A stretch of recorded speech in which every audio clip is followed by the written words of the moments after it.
we go any further, we want to be welcomed in a very special way.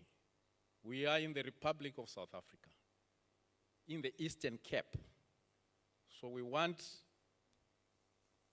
a group of performers that is based in South Africa, that is based in the Eastern Cape, to welcome us before we go any further. Colleagues, let's put our hands together for the group from Tata.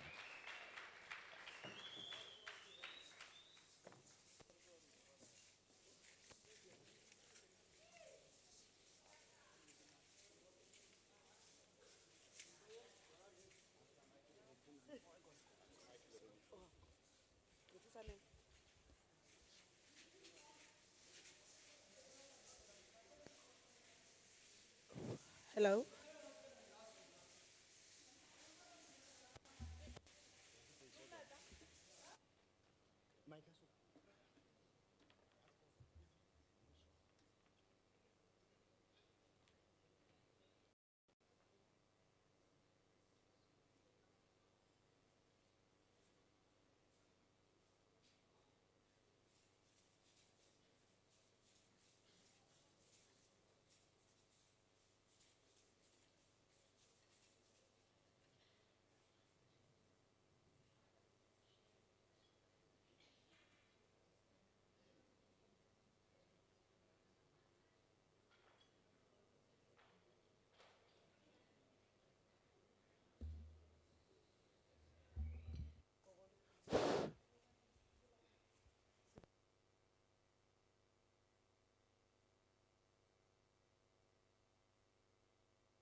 Kona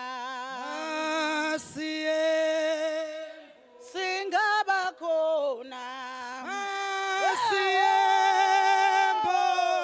singaba khona thina Masiembo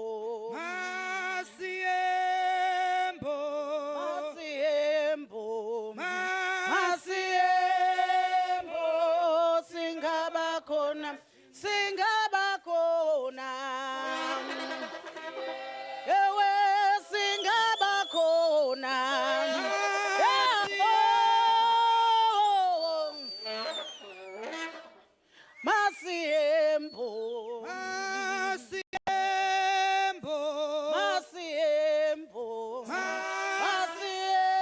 Masiembo singaba kona Tina singaba kona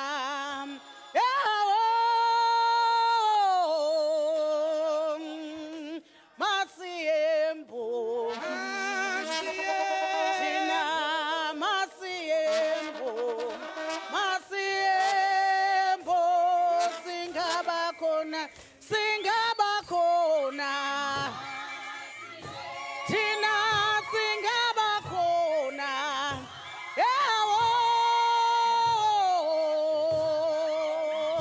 Masiembo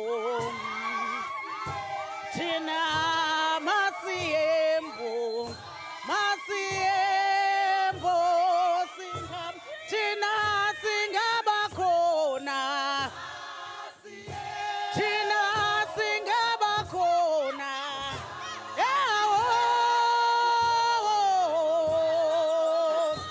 Masiembo Tina Masiembo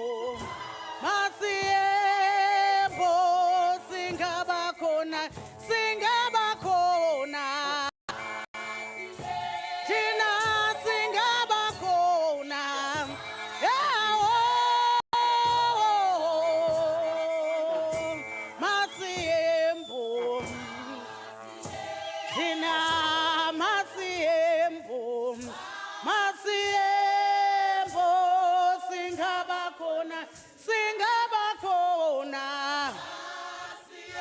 thina singabakhona Masiyembo, singabakhona thina. masiyembo Masiyembo, masiyembo masiyembo, singabakhona thina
Glimpse of what you find in Africa. Our culture, our rich culture, our heritage, which we must preserve and protect. That was just to jumpstart the program and to warm up the room, because you were whispering. I wanted you to get some energy. And now I think you've got a bit of energy, so we can move on. I would like to now do the protocol, right? And I started with the horse, so that we can get into the mood. The Vice Chancellor of the University of Fort Hare, Professor Stakela Musungu, in his absence, he was supposed to be here, but there was an emergency and he could not be here with us. But he is already in the program, therefore I want to acknowledge him in his absence here. In place of the VC, we have got our Deputy Vice Chancellor, Dr. Taule Mjimba, who is responsible for research, partnerships, and innovation, and she is here with us today. And we recognize your presence, Dr. Taule Mjimba, and thank you for your support.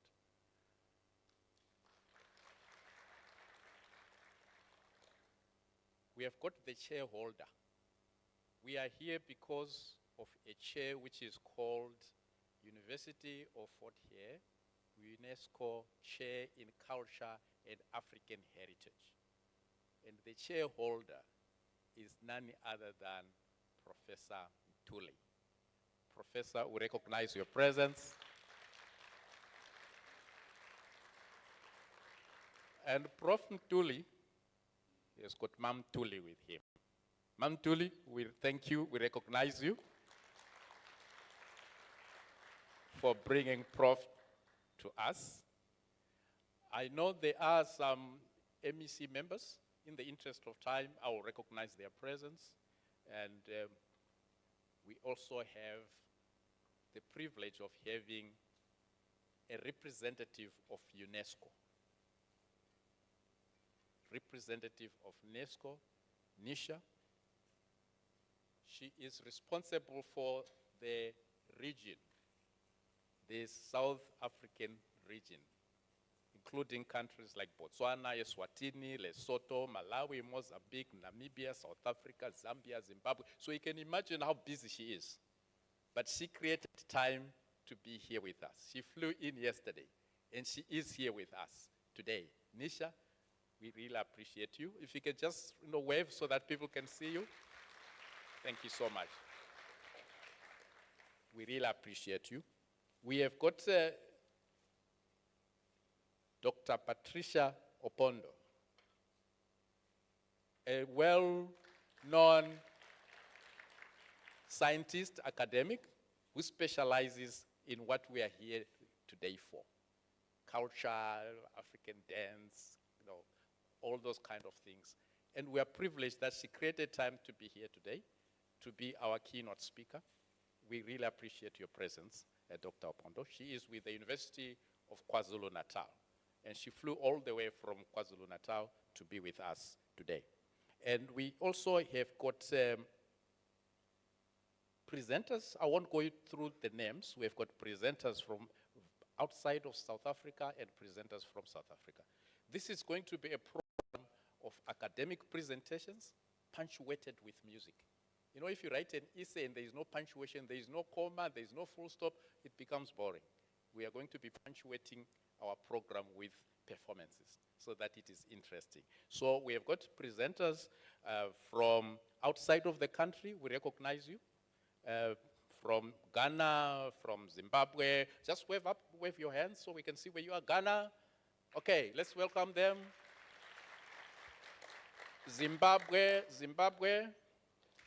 Yes. These are presenters. Then we have got presenters from South Africa, we don't just do it alone as the University of Fort Hare. We collaborate with our fellow universities in South Africa. We have got presenters from the University of Fort Hare, obviously. We have got presenters from the University of Free State, University of Limpopo, yes, Northwest University, yes, University of Venda and Machironi. Now, those are the academics. Then we'll move on to the performers. We've already given you a bit of a glimpse of what we have. These are performers from South Africa. Oh, there we are. Sibuyile. And we also have performers. Now we are talking about performers. That was Sibuyile Nomzane Traditional Assembly from South Africa. All right? Let's give them a round of applause. We have got performers from Ghana, all the way from Ghana to South Africa to the Eastern Cape. We also have got performers from Zimbabwe. And we have got performers from Botswana. So these are performers that are going to be making our program very, interesting and lively, and sharing with us their traditional and cultural dances and practices. I would also like to acknowledge artists from our university. We have got artists, these are called, they are from the University of Fort Hare, by the way, and they are students. The Marimba Band, where are you? The Marimba Band. And I was told that Sibuyile is a product of the University of Fort Hare. And it so happens that their lecturer is actually in here. Where is the lecturer who taught this group? Where is he? Oh, he's sitting. Oh, there he is. Okay. So that's what the University of Fort Hare is producing. All right? Okay, and we also want to acknowledge the UNESCO, the South African National Commission of UNESCO in South Africa. In absentia, they've sent their support, and they were not able to be here because of other commitments. Mr. Carlton Mukwevo, we acknowledge their support. I think that's all in terms of protocol, but I will not leave out our participants who are with us virtually. We recognize you. We thank you for joining us from wherever you are joining us. Please enjoy and give us the support that we need so that this program can be successful. All right, without any further ado, I would like now to call upon a very brief performance, very brief one, before we go on into our academic program. A very brief performance from Ghana.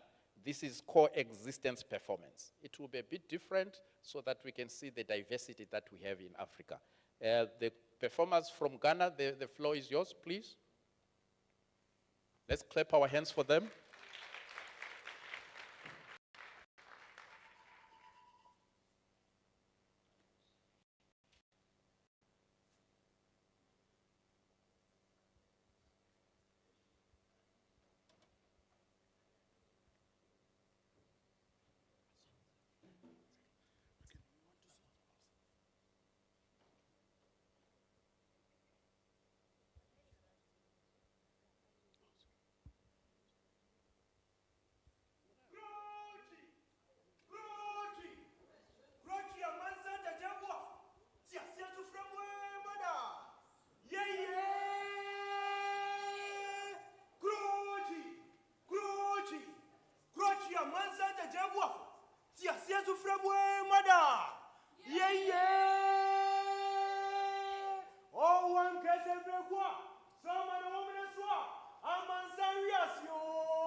rechere. Afa ko wiase wada ne dupon ke sesi nkwanta.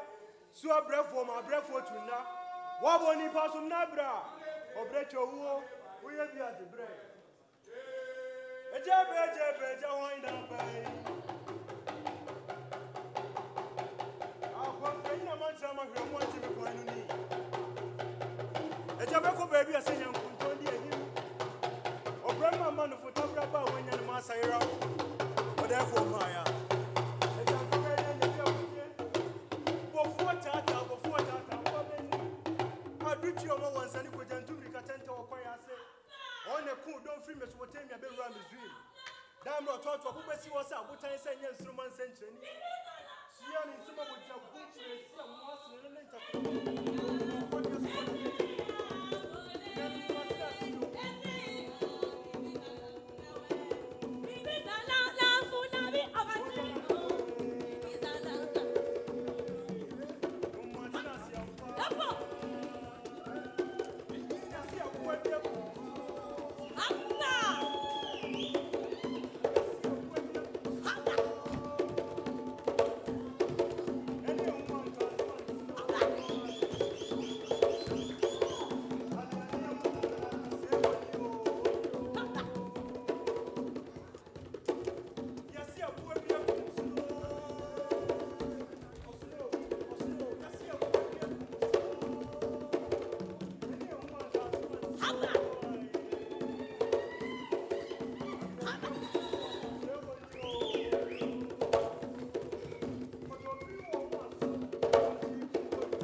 But that is how we arrive where we come from.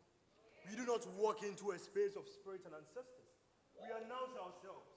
We come bearing sound, movement, and memory. Because where we come from, every heartbeat is a drum of welcome. Yeah, because you're a friend in the snow, yes, or you're a friend in the snow. The entutumri come for higher putting up. Say entutumri come for him in the snow. We don't rush to meet the quicksand that swallows the elephant. So before I proceed, allow us to greet you properly, the way we do where we come from. In my land, when I say Ago, the other replies, Amen. Ago! Amen! Ago! Amen! Beautiful.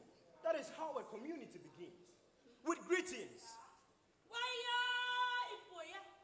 With acknowledgement. With rhythm between two hearts. This is not merely a talent. This is an assembly of kinds. A weaving of drums, kings, and footsteps, of voice and bone. We've come to show how difference becomes a cloth, how a variety of threads make one rope. We, celestial beings from different planes, yet we come together, creating a unique symphony of truth, hope, and the future. I am the voice that names kings and calls the dawn, the praise poet who carries the weight of history in between my ears. For this, I shall sermon rhythm, the hand that wakes the heartbeat. O ye master drum, let your palms speak the legends of your blood.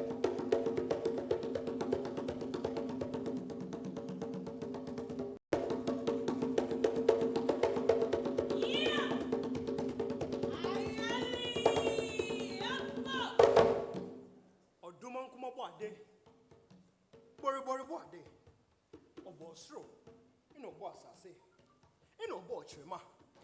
Oduman kuma created a universe with cosmic sound. But creation is only a figment when the creator exists. For creation to be permanent, the creator must cease to exist. Ntiasi Oduman kuma bo wo fan. Chen hene. O funtum dua, twene bo adua. O kire matentiam pomo atuduro. Brempon wura ne gamanche obonufu agene yakwe twene bo a o kire madwenta ne kesiye. And now, I shall call on the body that reads the way. Death has no anger. The dancer, whose body translates history into motion.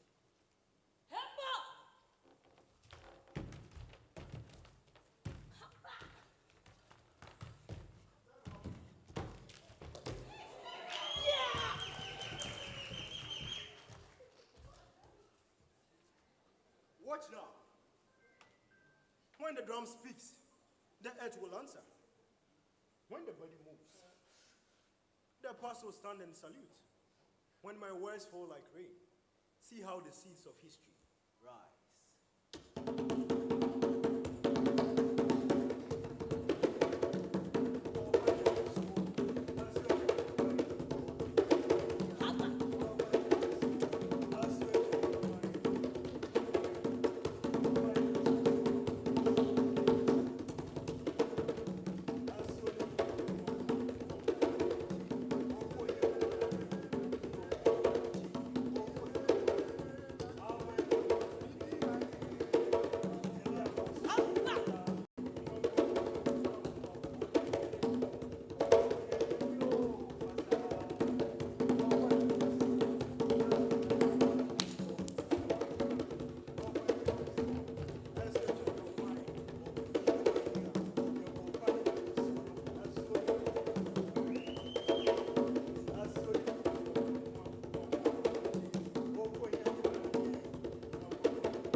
The path has crossed the stream. The stream has crossed the path. Which is the eldest? The path has crossed the stream. The stream has crossed the path. Which is the eldest? We cut the path to meet the stream. The stream is from long time ago. Long time ago when the Creator created things. Today we come to share our story. A story of coexistence. Of how many rhythms can live in one song. Of how many people can stand on one earth. Today not by the stool or the sacred fire. Not with palm wine or kola nut, but we gather the scattered songs of my forebears and set them to one hearth. Of Oche ma homineso, of Oche ma homineso. Of Oche ma homineso, of Oche ma homineso. Na susai de boores ne, na nanu mobo. My friends, forgive us. Forgive us for what must come next. We began in peace, with drum, words, and dance in harmony. As if the world itself could rest upon this stage. But beyond these walls, peace is a rumor. Harmony has forgotten its own name. Today as we dance, cities crumble in Mariupol. The world bleeds. From Gaza to Ukraine, the sky is red with fire. In Sudan, brothers turn their machetes on brothers. In Congo, children dig for gold and lithium so the rich may hold their shiny toys. The Haitian child sleeps to the sound of gunfire. The Palestinian mother buries her son under rubble, and the African farmer staring at the cracked soil that no longer listens to rain. And in the cities of glass, London, New York, greed walks in designer shoes while hunger waits barefooted at the gate. So forgive us. Forgive me, for now I must break our peace. We must become what the world has become, chaos. Let the drummer play his own truth. Let the dancer follow her own storm. And let the poet speak to no one but himself. For this is the age of confusion.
storm that comes when power becomes a god, when greed, when profit becomes prayer, when humanity forgets its neighbor.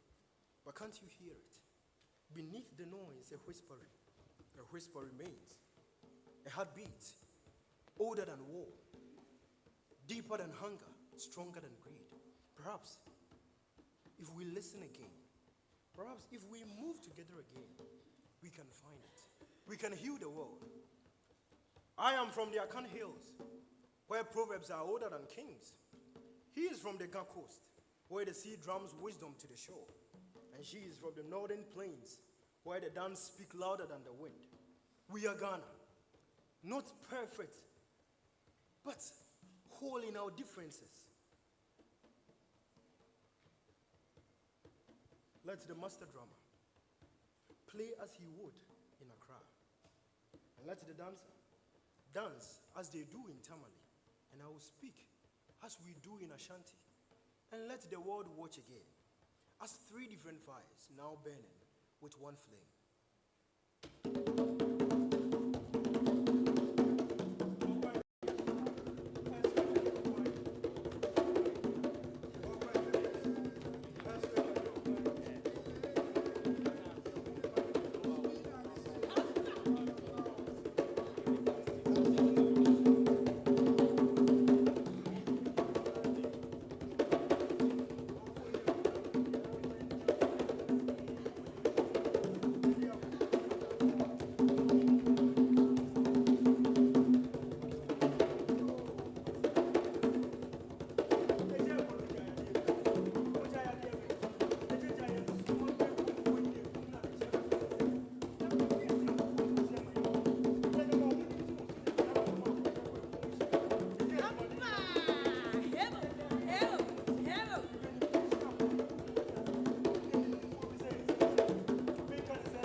Where rhythm worries reason, where peace is not a dream but a practice.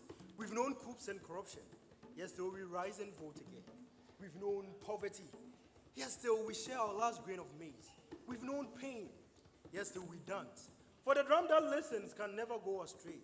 So let the world hear this rhythm. Let the nations hear this rhythm. From Accra to Addis Ababa, from Lagos to London, from New York to Nairobi. Let the heartbeat of Ghana remind them that the world can be many, yet one. The world can be loud, yet in tune.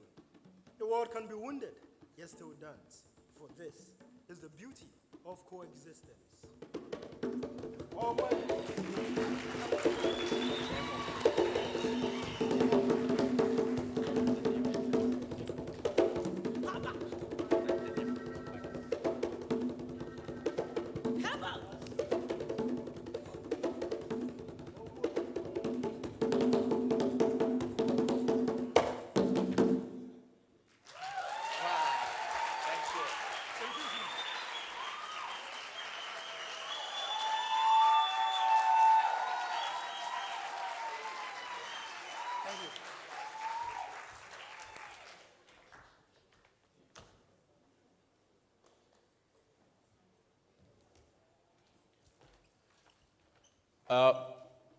In Ghana, we say modise.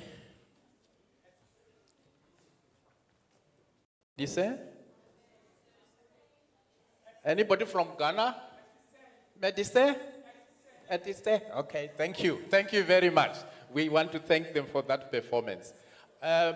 When somebody comes to your house, before you say come in, what do? You want to know who they are, isn't it?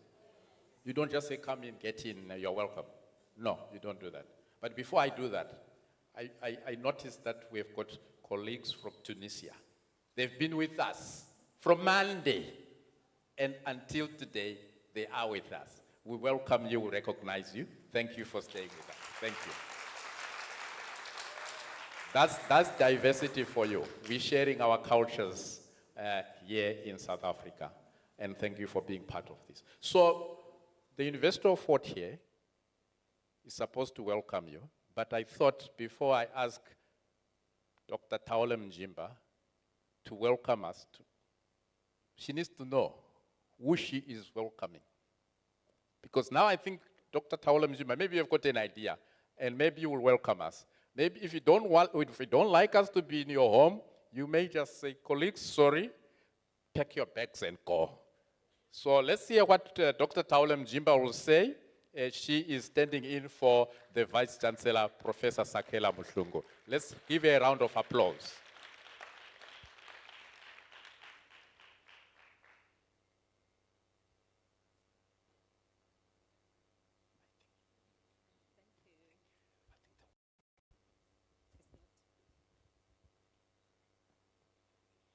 Good morning, Molweni, Dumelang. Right. Dr. Nika, you are now breaking the rhythm. We are wanting to dance, and this is not time for speeches, but yeah, it has to be done. People have to be welcome. I think they're already feeling welcome. Is that not that so? Everyone looks like they are welcome. Good morning again, and special greetings to Professor Pitika Ntuli and Mrs. Ntuli. Thank you very much again. We are here because you were with us from the very beginning when we applied for this UNESCO chair, and we got it. Actually, I don't want to hold a mic here. Yeah. Okay, so to assist me. Thanks again, Professor Pitika Ntuli. Nisha, thank you very much, all the way from Harare, Regional Director for UNESCO, as has been alluded to by Dr. Nika, representing many countries in Southern Africa. And then Dr. Opondo, thank you very much, and greetings once again. I also want to again say hello to my friends from the University of Tunis, El Mana. Yeah, thanks again, and all guests from other parts of Africa. We've seen Ghana, Botswana, Zimbabwe, welcome. And outside South Africa, outside Fort Hare, we've got those universities that have been acknowledged: Limpopo, Venda, Free State. A warm welcome to you for gracing our event. Senior management of the university, deans, I saw Professor Sibali. Is Prof. Bruce here? This is actually more, no? Anybody from the faculty?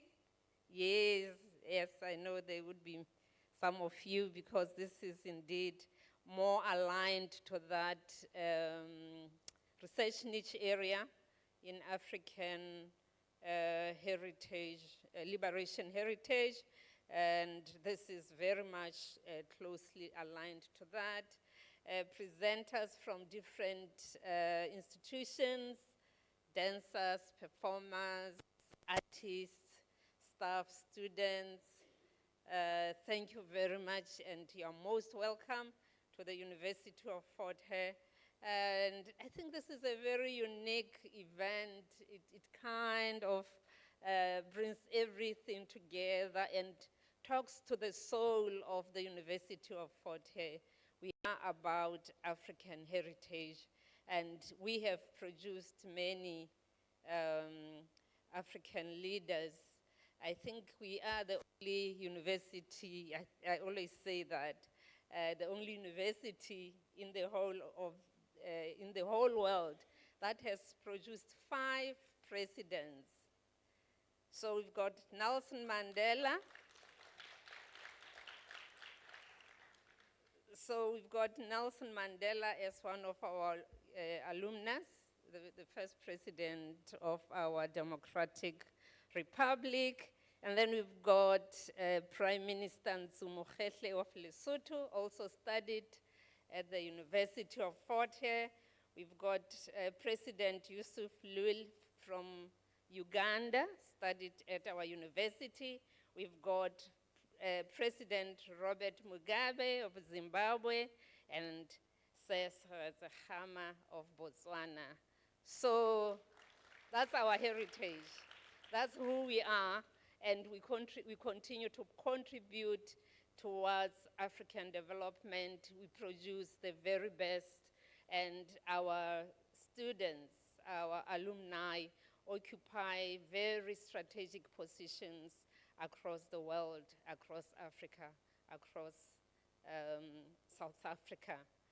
Our core values, at the core of what we value as the University of Fort Hare, we always talk about excellence, excellence, excellence.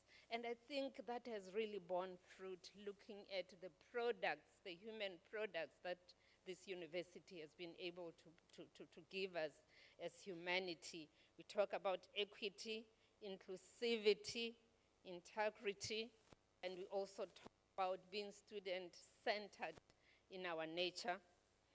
Social justice is at the very core of what we value, and those leaders that led liberation movements came from the University of Fort Hare, not just in South Africa, but across the region. So social justice still, to date, remains one of our core values. So in recognition of the role of the university in enhancing social justice, UFH was awarded the UNESCO Oliver Tambo Chair in Human Rights in 1996.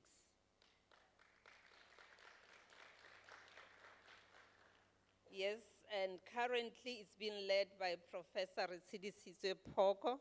I didn't see him today. Is he here? Yeah, I think he's still on the way. And we are very much honored to be awarded that very first UNESCO chair in human rights. And now, this year, again, the University of Fort Hare was awarded a UNESCO chair in culture and African heritage, and that was in May 2025. We are really, really honored. And this chair involves not just the University of Fort Hare, but also the University of Ghana and the University of Zimbabwe, as well as Kent State University in the US. And colleagues will always know that, you'll remember that we said partnerships. So you'll always hear partnerships, partnerships. That's our keyword. We are saying we won't develop, we won't do research without others. So in whatever we do, we make sure that we bring others along with us, because it's a given that you can never do anything on your own. So that's like our keyword. In whatever we do, we always partner with other institutions, with other countries, and currently we are focusing on Africa. That's in our internationalization strategy. We are saying before we go out there, let's first collaborate with other African countries. So that is what we are focusing on, self-love, and then we can love others.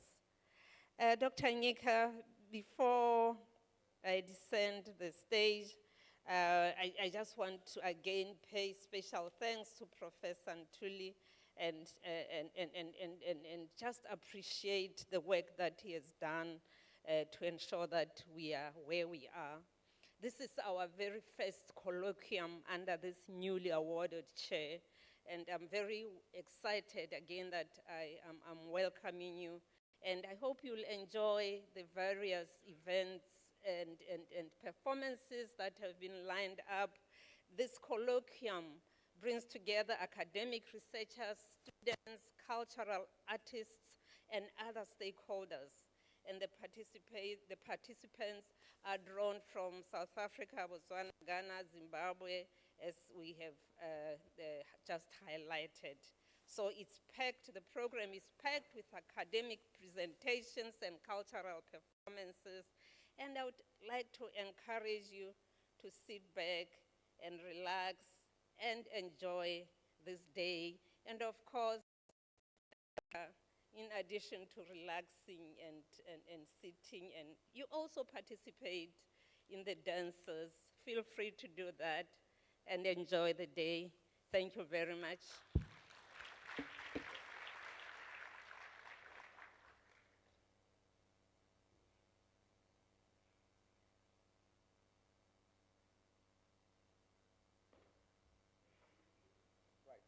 We are not clapping hands for her. We are thanking her. We are thanking her for welcoming us to the University of Fort. Now we've been welcomed. We are free now. And she had said we are also free to stand up and dance. So it means we are free to express ourselves. I now want to introduce someone that is internationally known, but I would not be able to do it. So I've decided that I will use a video clip that will kind of summarize. And then that after that summary, then you get to understand who is amongst us, who has graced this event, or who is driving this event. Colleagues, let's now watch, and then we will have an idea of the next person who is going to come to the stage. All right. My guest today is phenomenal poet, sculptor, cultural activist, teacher, and struggle icon, Professor Pitikantuli. Wearing his sculptor hat, he creates captivating statues created from stones, bones, wood, and waste material. In his studio, you'll see an enormous piece of carved granite juxtaposed against smaller pieces shaped out of wood and bone, often decorated with beads. You need to look very closely at each piece because each one tells its own story. Consummate storyteller Pitikantuli is set to weave a web of powerful, spellbinding stories of struggle, activism, and artistry laced with terror, determination, and joy. We prepare for a roller coaster ride packed with emotions stemming from harrowing incidents, narrow escapes, joyous occasions, and crazy moments.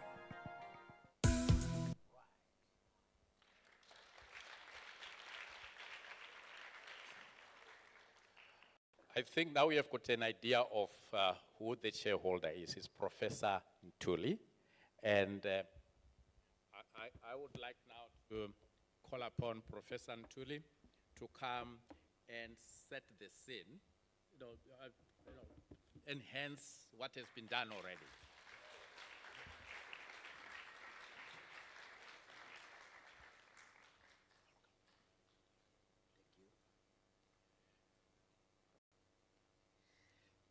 If I were to say that I am not intimidated, I would be telling a bold lie.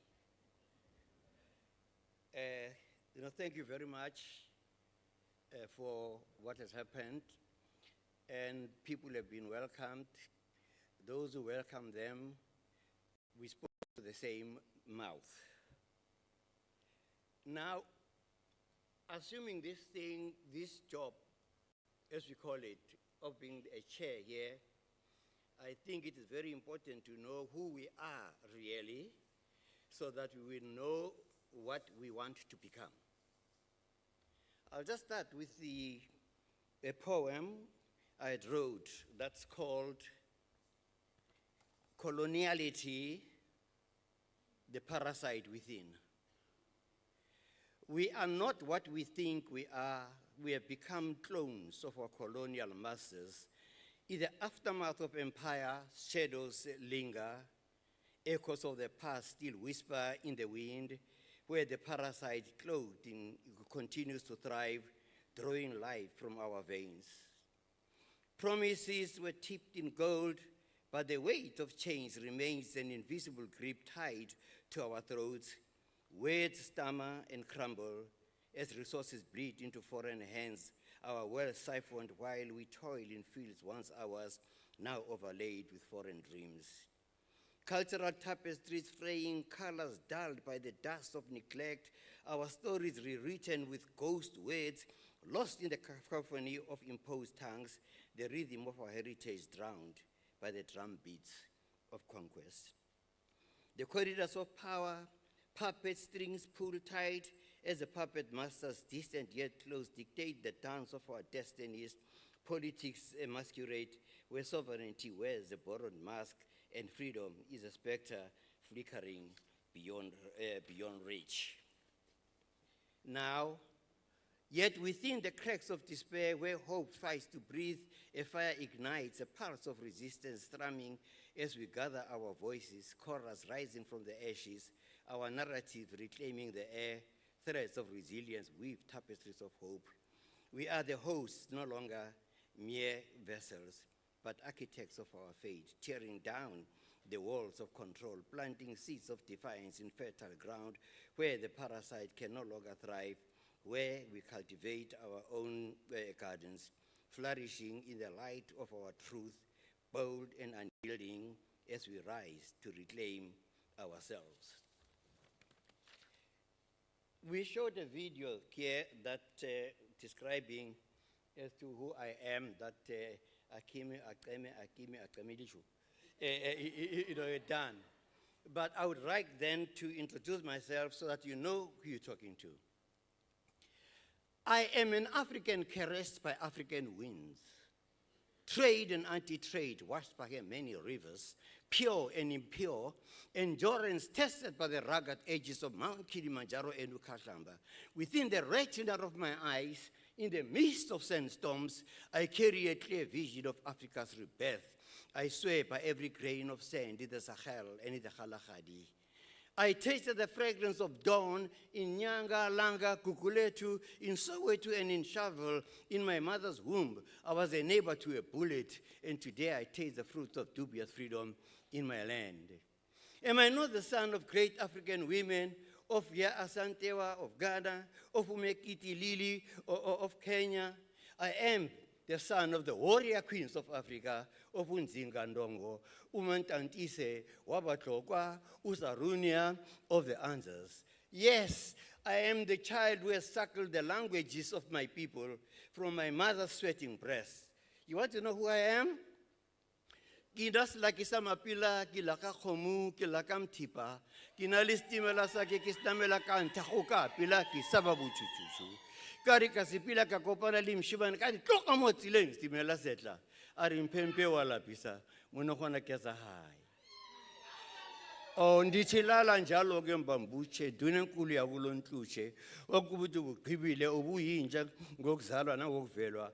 Awonanga wonakele nezincwadi zifundisiwe, akonanga kamla ukwenza lo mzekelo yini niyenze nje inja 1846 kumkani ehintsa edumkhayi.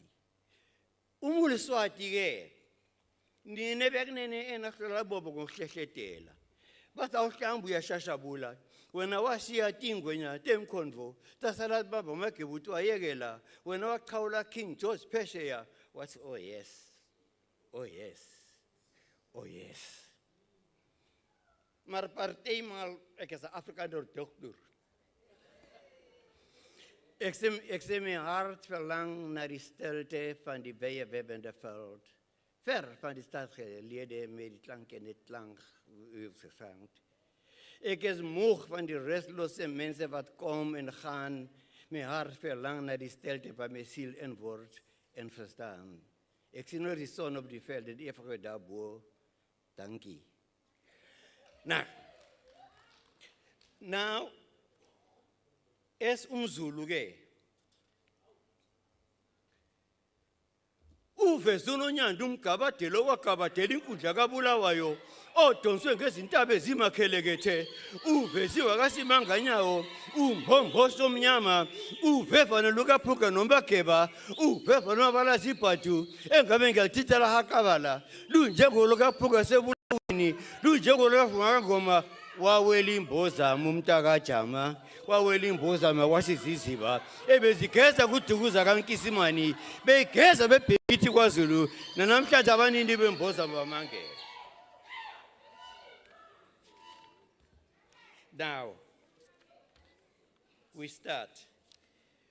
When I was approached and we worked up on working towards this chair in UNESCO, I would just like to say a few words about how I understand the mandate of this. UNESCO's Chair in Culture and African Studies is a transdisciplinary platform dedicated to the advancing, safeguarding, and revitalizing African knowledge systems through culture, heritage, and the creative arts. Anchored in the University of Fort Hare and supported by a tricontinental partnership in Zimbabwe, Ghana, and Kent State, the chair serves as a living bridge between academia, ancestral wisdom, and contemporary society. So, the mission statement, the mission of the UNESCO Chair in Culture and Heritage is to advance an indigenous knowledge system through culture, heritage, and creative arts, guided by the philosophy of Ubususu, which will be explained in a few moments. The chair reclaims ancestral wisdom as living knowledge with higher education. It unites sculpture, poetry, performance, music, of healing pedagogy. It stretches Pan-African and diasporic collaboration and promotes heritage as a foundation for decolonial attitude. My personal thrust is in my poetry, in my art, in everything, is to begin with quantum entanglement and then move over into neuroscience, then into African spirituality, linking all of those things that colonialists had separated. So the core objective, cultural restoration and research, to reclaim the document ancestral knowledge systems as living epistemologies within higher education and ensuring that African heritage and cosmology remain integral to the global knowledge landscape. Creative integration to unite sculpture, poetry, performance, music as instruments for pedagogy, healing, and innovation, where artistic creation becomes a method of research and renewal.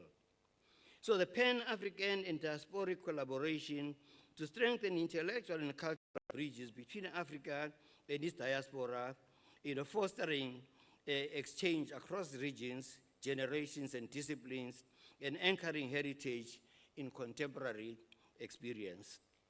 So decolonial knowledge production to promote African spiritual, philosophical, and scientific thought as vital currents within global scholarship, affirming epistemic justice and creative sovereignty.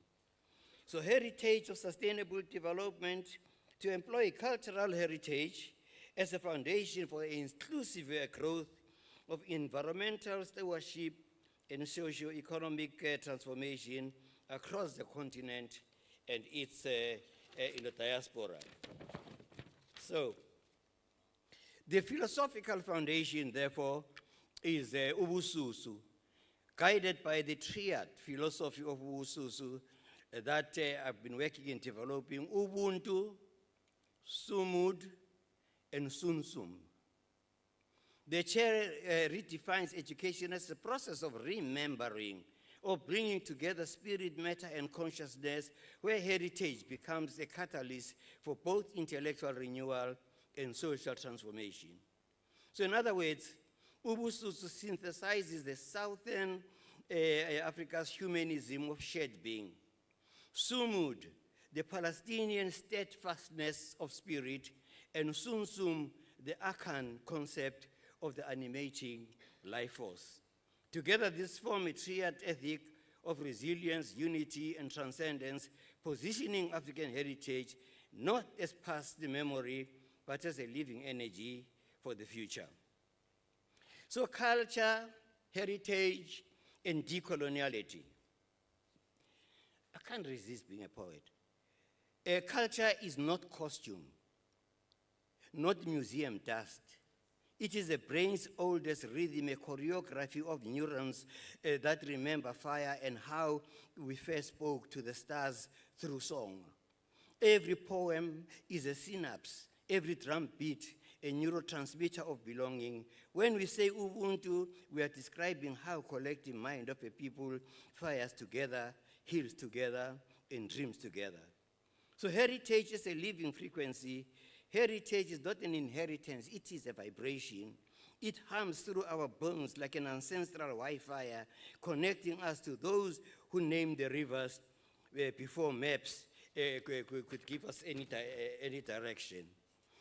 The marimba, the ululation, the carved bone, these are not art forms, they are archives of breath. They store what the textbooks omit. The knowledge is not owned. To safeguard her heritage is to tune to the soul of a nation back to the original frequency. So, decoloniality is a neural wiring. Decoloniality is surgery of the spirit. It is a delicate act of removing the colonial electrode from the African brain without killing its genius. It is a moment when memory bites through amnesia and history begins to dream itself free.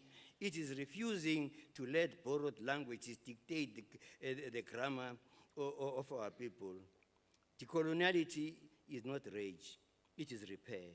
It is a rewiring of thought towards tenderness, the re-enchantment of science with soul, the remembering that wisdom once more wore beads and reason once walked free.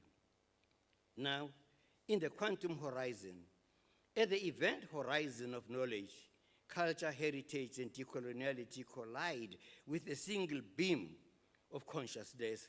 This is a QNSES, quantum neuro spirit. Here, an African poem becomes a neural code, a sculpture, a theory of memory, a song, a form of data transmission written in the syntax of light. We study not what was, but what remains alive. We measure intelligence in compassion and innovation in remembrance. So, concluding, the benediction of becoming. May our universities become sanctuaries of resonance where intellect bows to intuition and policy listens to prophecy. May our research be ritual, our syllabi be symphonies, our conferences be covenants with the ancestors. For the decolonized is to heal is to remember, and to remember is to love again, the world that once trusted us to care for it. Ubususu, Ubuntu, Sumud, Sonsum, the secretary of our return. I salute you.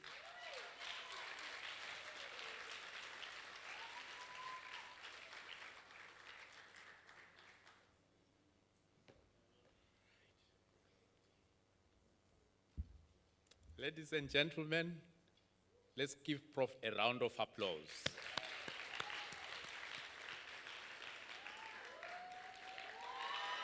Yes.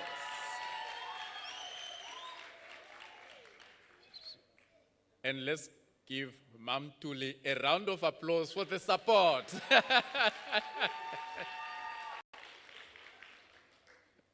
Thank you, Mam Tuli, for supporting and encouraging Prof Tuli to do all this. He writes so many poems.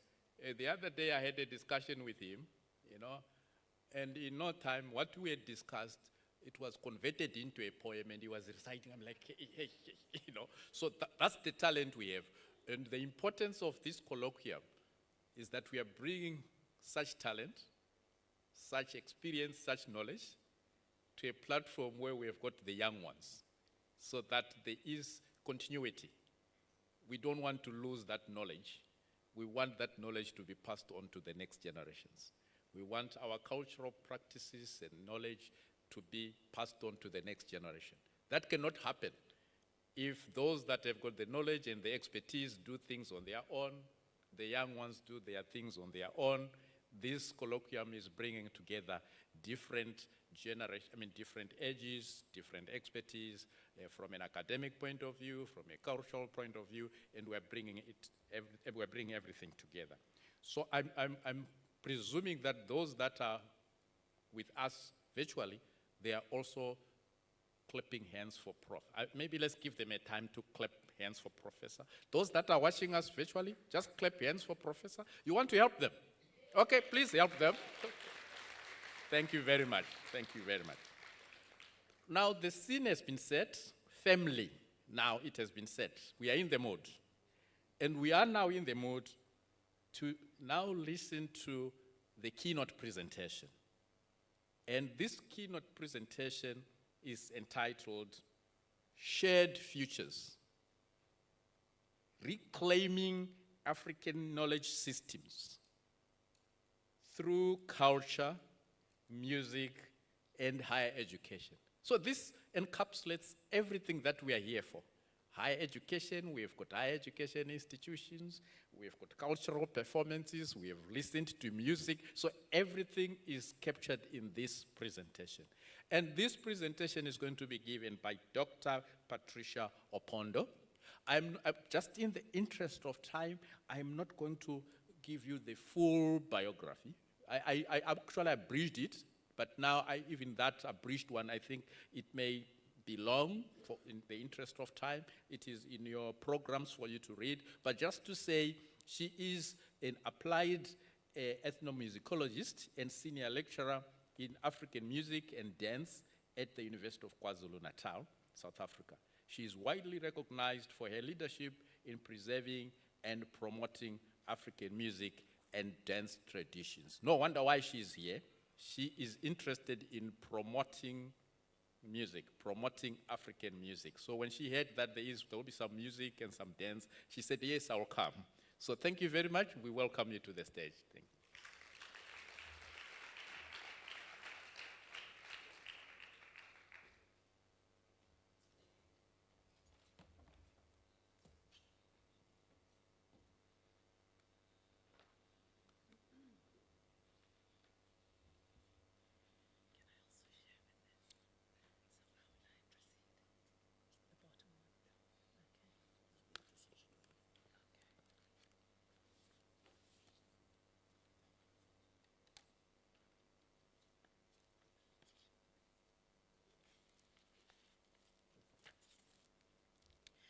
Good morning, good day. Habari zenu? Okay. Well, one thing that you might not know, I'm from Kenya. And I've been in Durban for 29 years, right? And I have a love, my surname is Opondo.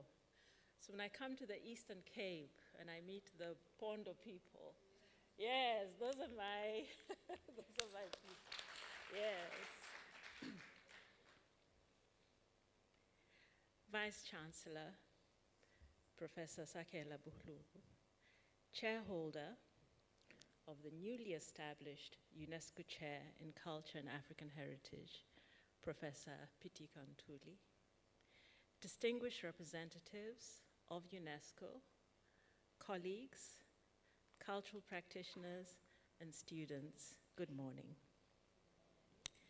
Delivering this keynote address at this inaugural UFH UNESCO Colloquium is a privilege and a profound honor. We gather here not merely to launch a program, but to inaugurate a new chapter in the conversation about Africa's cultural heritage and its role in shaping our collective futures.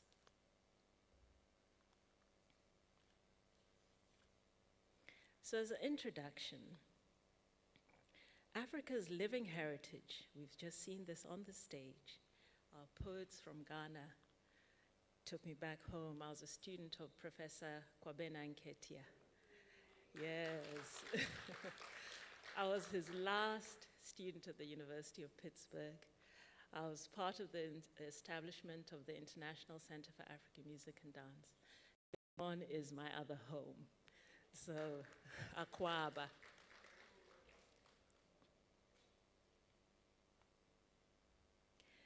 So as I said, African living heritage remains one of the most profound expressions of the continent's creativity, resilience, and philosophical depth.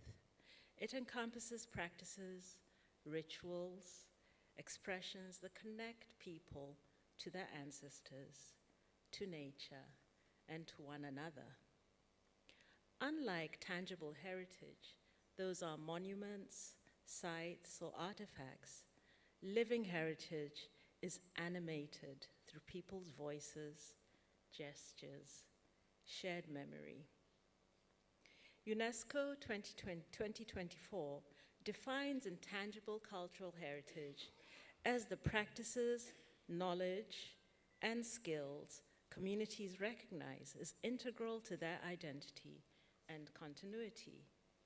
Yet, this concept resonates within African continents with much older indigenous understandings of culture as a living organism, continuously renewed through performance, storytelling, and ritual. And for me, this morning's performance, as we're starting from the roots of the Eastern Cape, and we move to more of a contemporary reinterpretation through Ghana, the presentation is really showing us that continuity of ritual and performance. Can I go to the next slide? Setting the scene. The establishment of University of Fort Hare UNESCO Chair in Culture and African Heritage, May 2025, marks an important step in aligning African academic institutions within global frameworks of cultural sustainability. The UNESCO Chair program, launched in 1992, seeks to foster international collaboration and knowledge creation as a global commons. Africa's growing presence within this network, reflected in chairs in Namibia, Senegal, Kenya, and now South Africa, signals a reassertion of the continent's epistemic agency in shaping global cultural discourse. This movement dovetails with the African Union's Agenda 2063, the Africa we want, which foregrounds culture as a foundation for peace, unity, and sustainable development. Together, these frameworks call for universities to transcend their traditional custodial role and become laboratories of cultural innovation. As I mentioned, I've been here nearly 30 years, so drawing from over 2 decades of ethnomusicological engagement within the African Music and Dance program at the University of KwaZulu-Natal, I explore how performance, research, and pedagogy can serve as dynamic vehicles for sustaining living heritage. By focusing on music and dance as living archives, I demonstrate how African higher education can recenter indigenous knowledge systems as heritage and horizon, embodying continuity through creative transformation.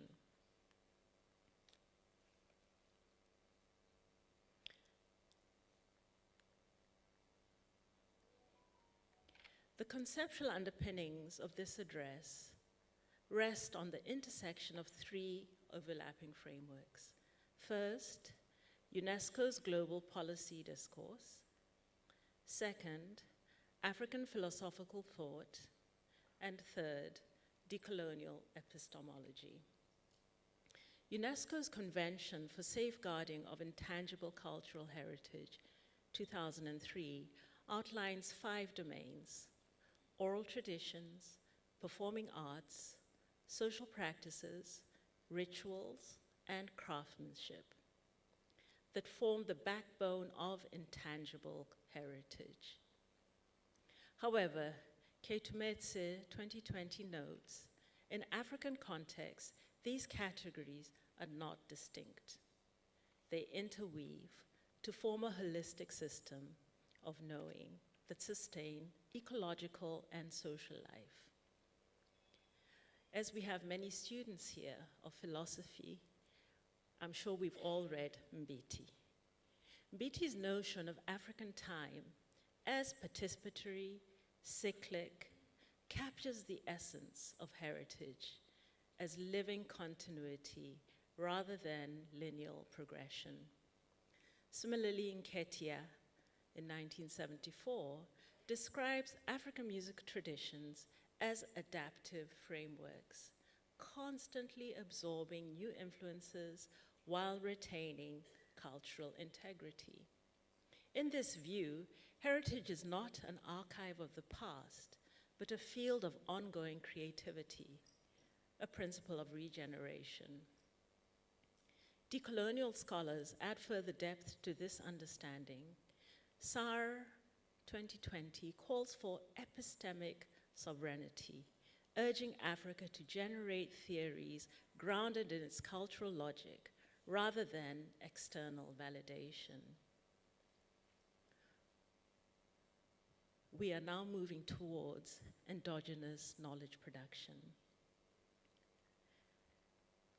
Minolo advocates for epistemic delinking, the right to think of one's own location. And here in South Africa, our theorist, Ndlovu Gatsheni, extends this epistemic freedom. He extends this to epistemic freedom, insisting that true decolonization entails reclaiming content and method. We've spoken about Ubuntu, and we'll continue to speak about Ubuntu. Ubuntu underscores the relationality as the basis of knowledge and ethics. When applied to heritage, it reframes safeguarding as a collective responsibility, grounded in empathy and reciprocity. We move to music and dance. Here, I want us to think about music and dance as embodied archives. We talk about embodied knowledge. What we see dancers do, drummers do, the horn player, there was the drum we heard at the back speaking, you know. There are reasons why we do all those things and how they all come together. The beadwork, the color, the gesture. So we talk about embodiment of Africa's living heritage. The best way for us is to do this through music and dance. Music and dance is a dynamic repository of history, philosophy, and social organization. Agau, 2003, describes African music as a grammar of participation, where rhythmic structures, community, and improvisation nurtures collective intelligence.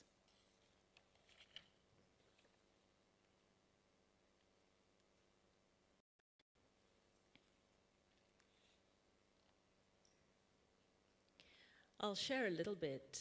I was a bit envious when I saw these wonderful performers and how I wished our students from UKZN could also be here. But as I was speaking to one of your leadership, we said we need to work closer.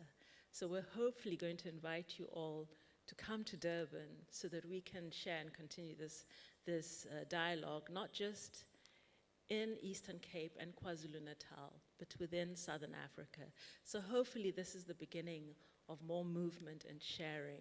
But I'll just mention that the ensemble I founded in 2000 is called Ikusasa Letu, which means our future. Interestingly, in Kiswahili, kusasa is tomorrow. Wetu is ours. So these Nguni languages, there's a certain thread. And our point is that the younger generation are our future. What I loved about the opening performance, where we had the older women, the middle-aged women, the young men, all together, it really is about community. And I think the Eastern Cape, I've seen many performances at Grahamstown, it's always about the community. And I love that you were able to integrate all that into a performance.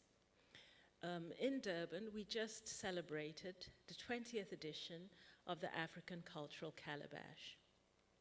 I mentioned this, I'm the curator of this festival, and it was established as an outreach initiative to expand the process to a broader audience, including community troupes, healers, artists from rural KZN. For these to share stages with our students, and we often blur distinction between academic and local expertise. And my feeling is that a festival should be this cultural exchange embodying the principle of living archives. And the knowledge only exists through enactment.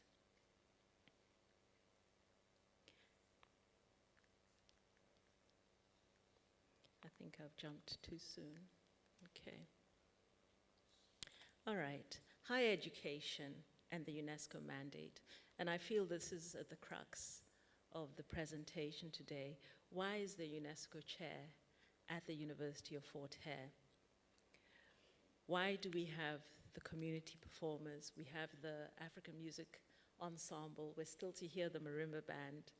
And I'm glad that my colleague, Ndumiso Mjali, is doing an amazing job with the music program here in African music and dance.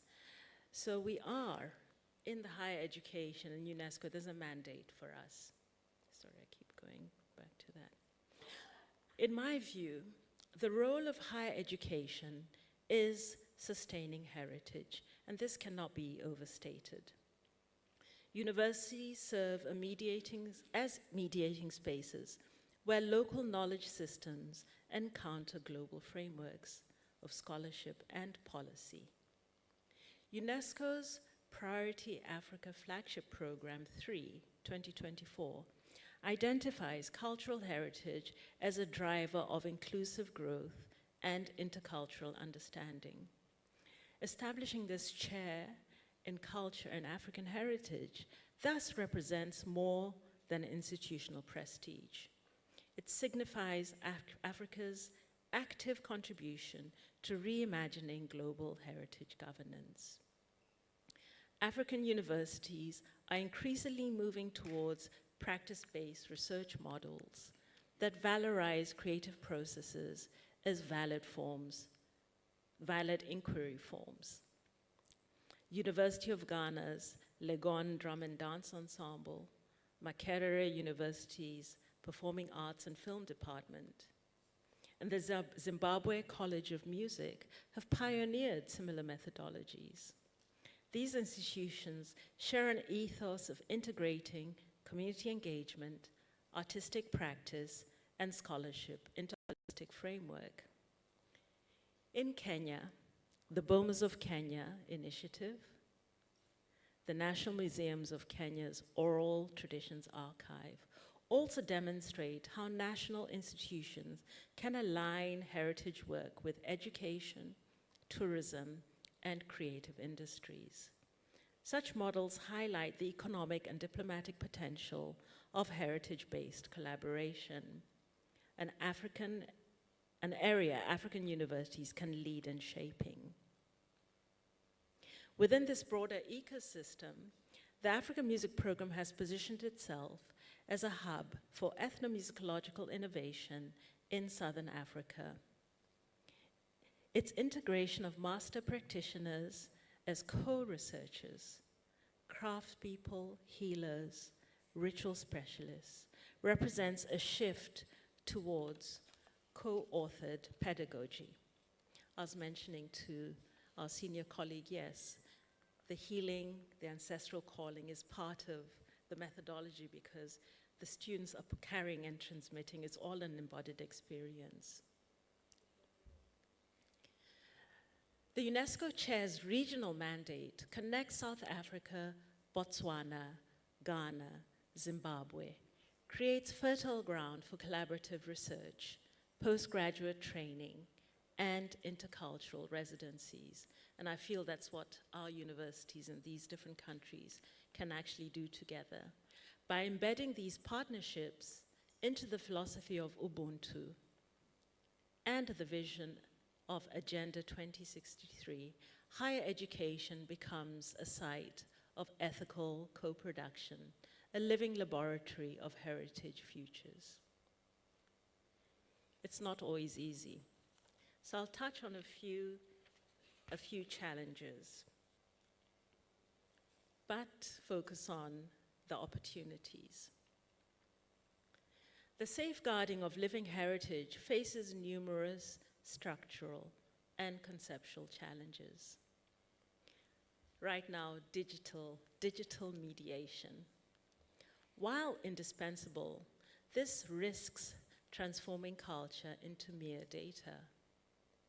There's a caution that digital archives are performance of its sensory context. The solution lies in participatory digitization.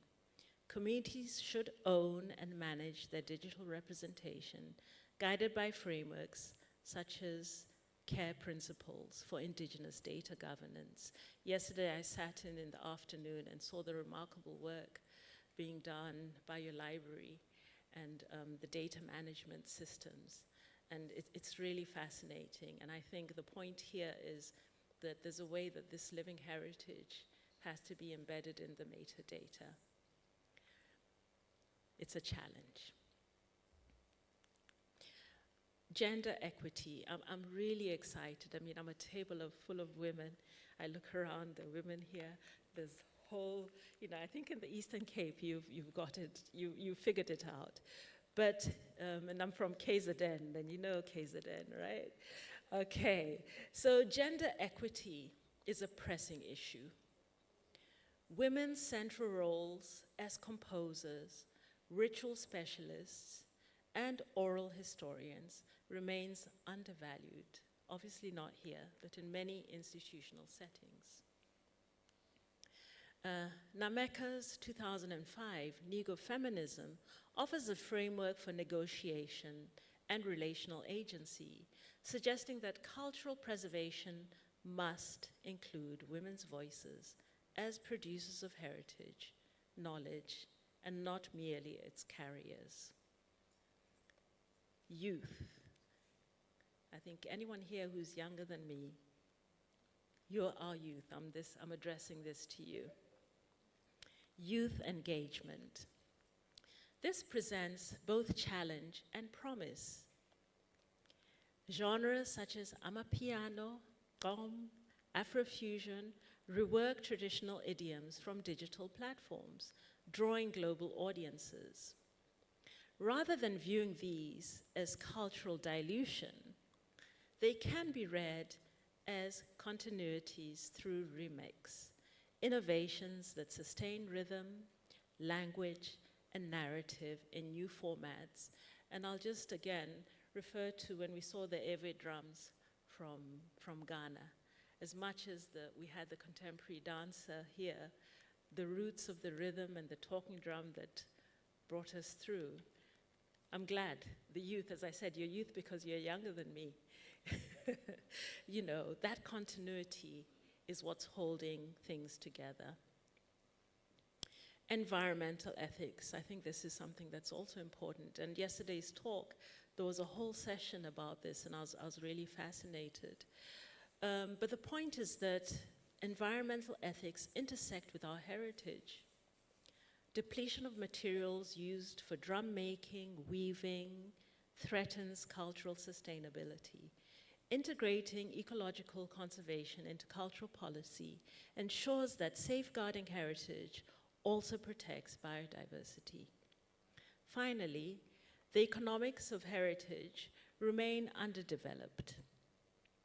Heritage tourism, creative industries, and intellectual property frameworks can offer livelihood opportunities for practitioners if managed ethically. Aligning community creativity with fair trade and copyright protections ensures that culture remains a source of empowerment rather than exploitation. And in this section, I end that in this context, institutions such as the University of Fort Hare UNESCO Chair and in UKZN, the African Music and Dance Program, can play a convening role, linking policymakers, cultural entrepreneurs, and communities in crafting participatory economies of heritage.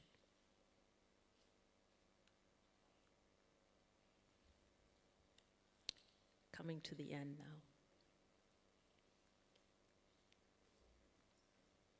toward shared futures. The sustainability of Africa's living heritage depends on a shift from preservation to participation. Heritage must be understood not as static inheritance, but a creative futurity. The philosophy of Ubuntu provides an ethical compass for this transformation, emphasizing empathy, reciprocity, and collective agency. Lucia 2022 advances the notion of participatory archives, where communities co-curate their histories rather than serve as research subjects. This approach can underpin the University of Fort Hare UNESCO Chair's strategy. Fostering cross-border networks, joint research residencies, and shared digital repositories. I was so fascinated, always fascinated by Pitika and his multilingualism. Language revitalization is essential in this vision. Ezenketia 74 and Bambose 2011 have shown language carries the conceptual fabric of culture. University must therefore prioritize indigenous languages as mediums of instruction and documentation, ensuring that the epistemic richness of African heritage is preserved in its own terms. Recognizing creative practice as research also challenges academic orthodoxy.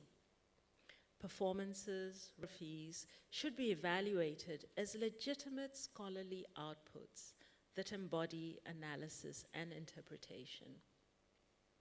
UNESCO's call for integrated knowledge systems 2024 supports this paradigm shift. Digital tools, when ethically managed, can extend heritage reach without compromising its soul. Collaborative platforms can connect musicians in Durban with drummers in Harare or dancers in Accra. Sustaining transnational dialogue. I loved that your DVC mentioned that in internationalization, it starts with the continent, that we need to connect through the continent. However, digital heritage must adhere to data sovereignty principles, ensuring equitable benefit sharing and cultural respect. Finally, shared futures depend on the moral imagination of heritage diplomacy, the use of culture as a bridge of understanding rather than a showcase of identity. Pan-African networks of UNESCO chairs, cultural councils, and performing arts institutes can co-create continental strategies for cultural sustainability, positioning Africa not on the periphery, but at the center of global cultural discourse and leadership. In conclusion, and I have 5 calls to action, see where you fall. African heritage endures because it is relational, adaptive, continually reimagined. At its heart lies Ubuntu, the recognition that knowledge lives in connection. Heritage, then, is not simply the preservation of forms, but the cultivation of relationships between generations, communities, and land itself. SAR 2020 calls for a moral imagination of continuity, the ability to see tradition as a possibility rather than a constraint. By integrating community knowledge into research and pedagogy, African universities embody this principle in practice. Institutions such as the University of Fort Hare UNESCO Chair and the UKZN African Music and Dance Program demonstrate how scholarship and performance can merge and sustain identity while enabling transformation. The challenge ahead is to build ecosystems, and that's what I have under those 5 calls for actions. It's a whole ecosystem where heritage is archived and lived, where students, practitioners, and policymakers co-create futures anchored in ancestral wisdom. In this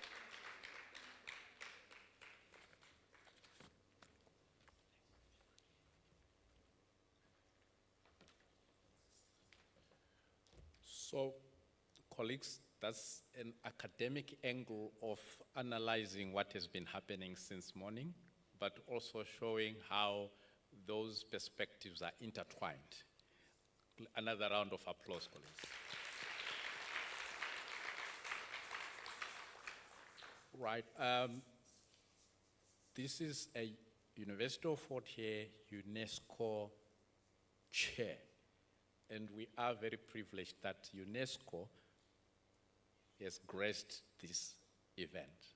Would like to call upon Nisha to come and give us a message of support from UNESCO.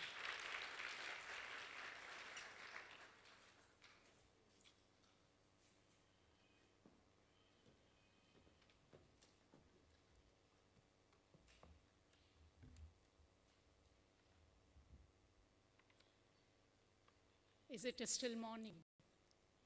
Yes, still morning. So a very, very good morning to all of you. I must complain. Being the last one here when the Titans have spoken makes it very hard for me. First, the energy of performance, then the voices, multitude of them, interpretations, and very academic terms as well, epistemology, decolonization, pedagogy. So as I was sitting there, I was making notes. I made some notes in the morning as to what I'm going to say. So now I'm going to be an incoherent one who will try to capture or try to make sense, like usually glorified clerks do when different ideas come to the table. So to begin with, let me acknowledge some names. Professor Sakela Balungu, Vice Chancellor of the University of Fort Hare, represented here by UFH Deputy Vice Chancellor, and Tambi Taole Majamba. Professor Pikitan Tuli, chairholder. I do not need to say the whole thing. Dr. Akeme, I hope it is one that you accept. Nika. Program Director. Distinguished keynote speaker, Dr. Patricia Opondo. Yours is the simplest name for me. Esteemed cultural practitioners, students, and guests. So first of all, let me apologize for my diction.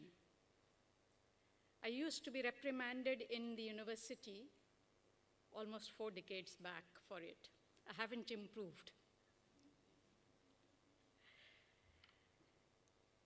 We heard that culture heritage is not a static object. It's not an object in the museum. Indeed, UNESCO believes it is a living epistemology,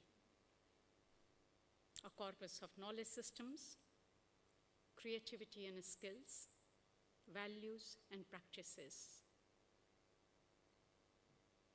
both which come from science and those which are tasted by experience, which have sustained communities for centuries.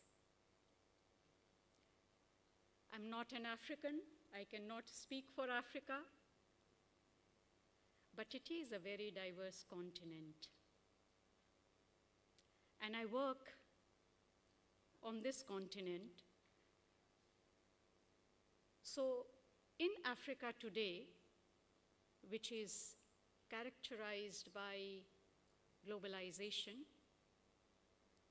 climate-induced vulnerabilities, socio-political disruptions, one of the performances referred to it, the imperative to safeguard heritage transcends academia. It is a strategic necessity for sustainable development, social cohesion, and if I borrow from our chairholder, epistemic justice. This inaugural UFH UNESCO Chair in Culture and African Heritage Colloquium, therefore, is very timely. UNESCO's work in Africa seeks to reposition heritage as a dynamic resource, one that informs policy, stimulates creativity, and catalyzes inclusive economic growth. The thematic axis of this colloquium, if I got it right, culture and socio-economic development in a global village, and preserving African heritage in the modern world, invites interrogation of a fundamental question. How do we reconcile values of heritage with the exigencies of what is considered modern? UNESCO's partnership with leading academic institutions, like with the UNESCO chair here in the University of Fort Hare, attempts to address this question.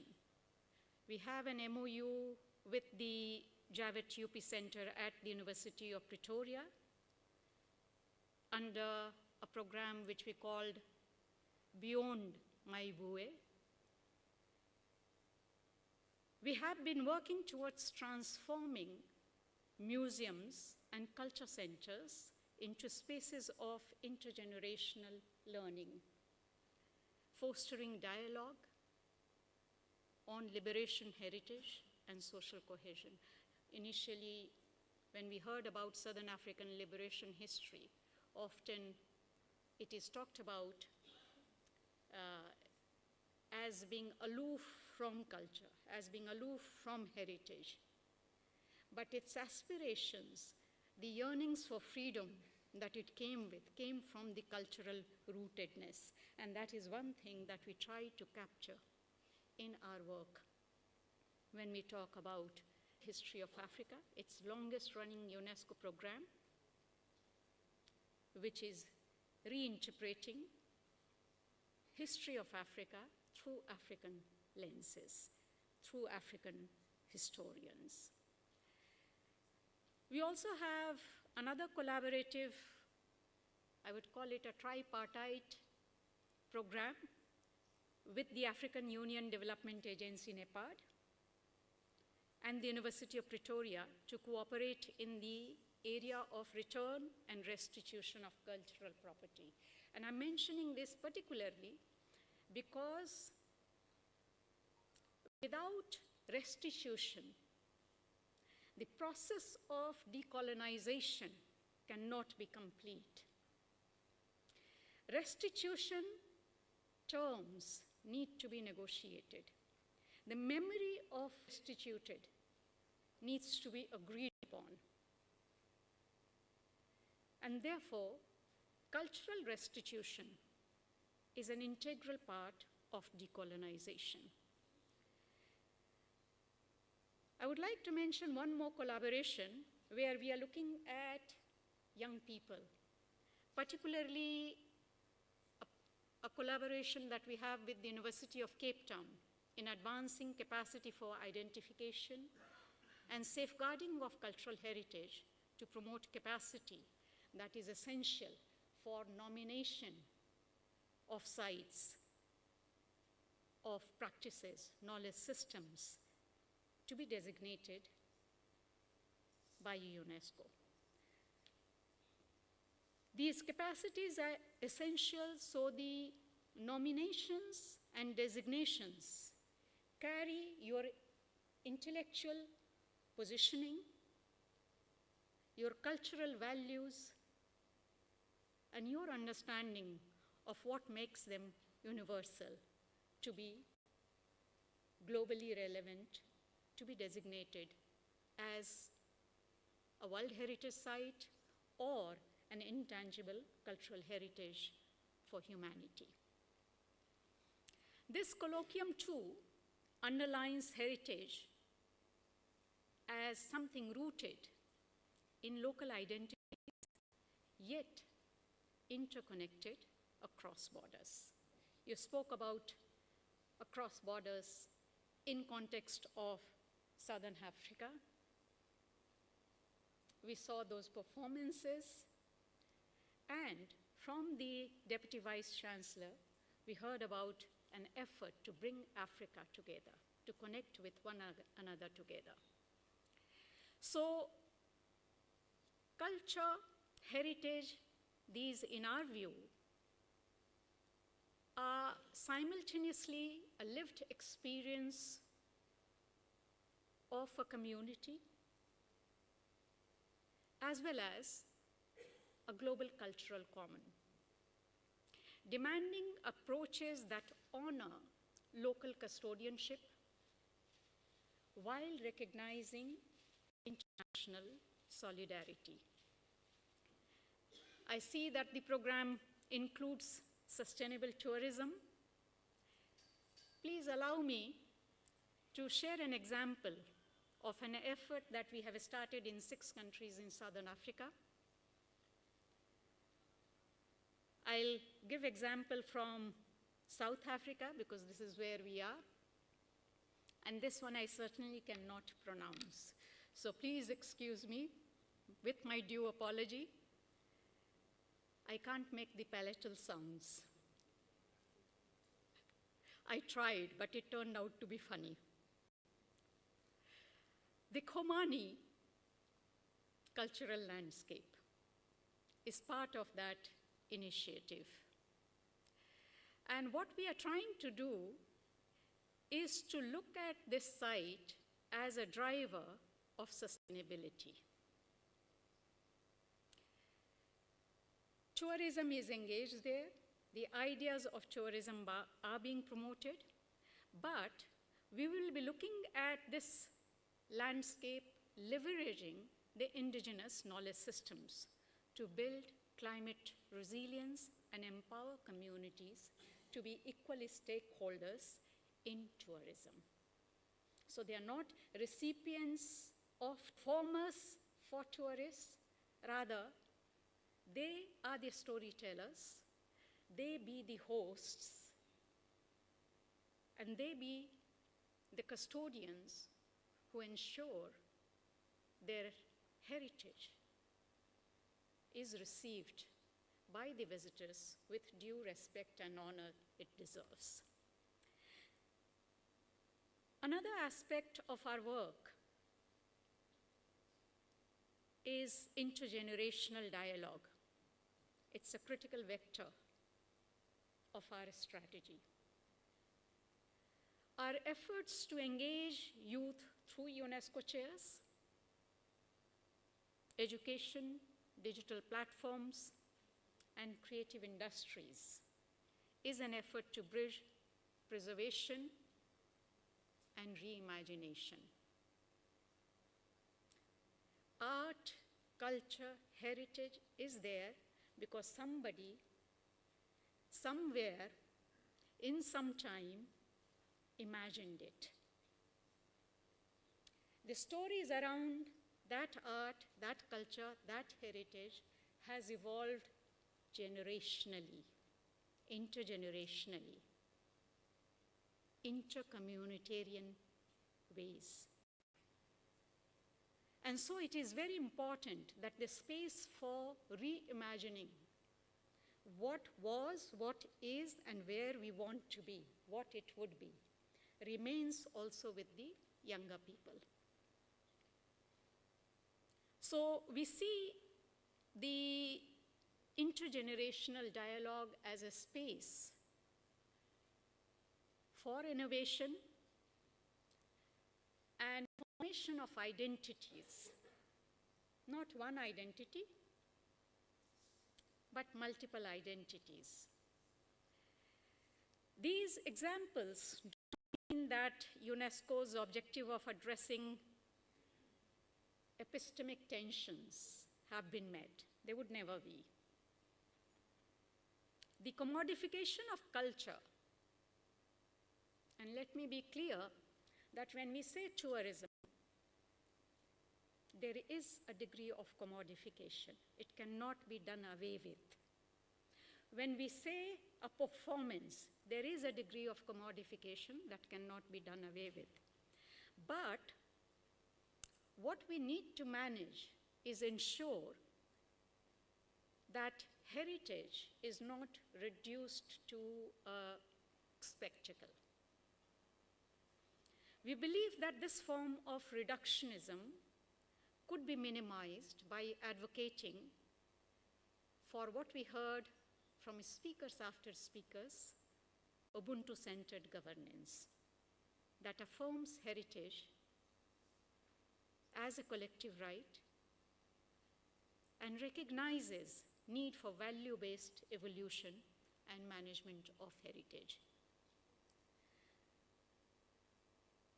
Each one of us, even today, as we are speaking, we are performing.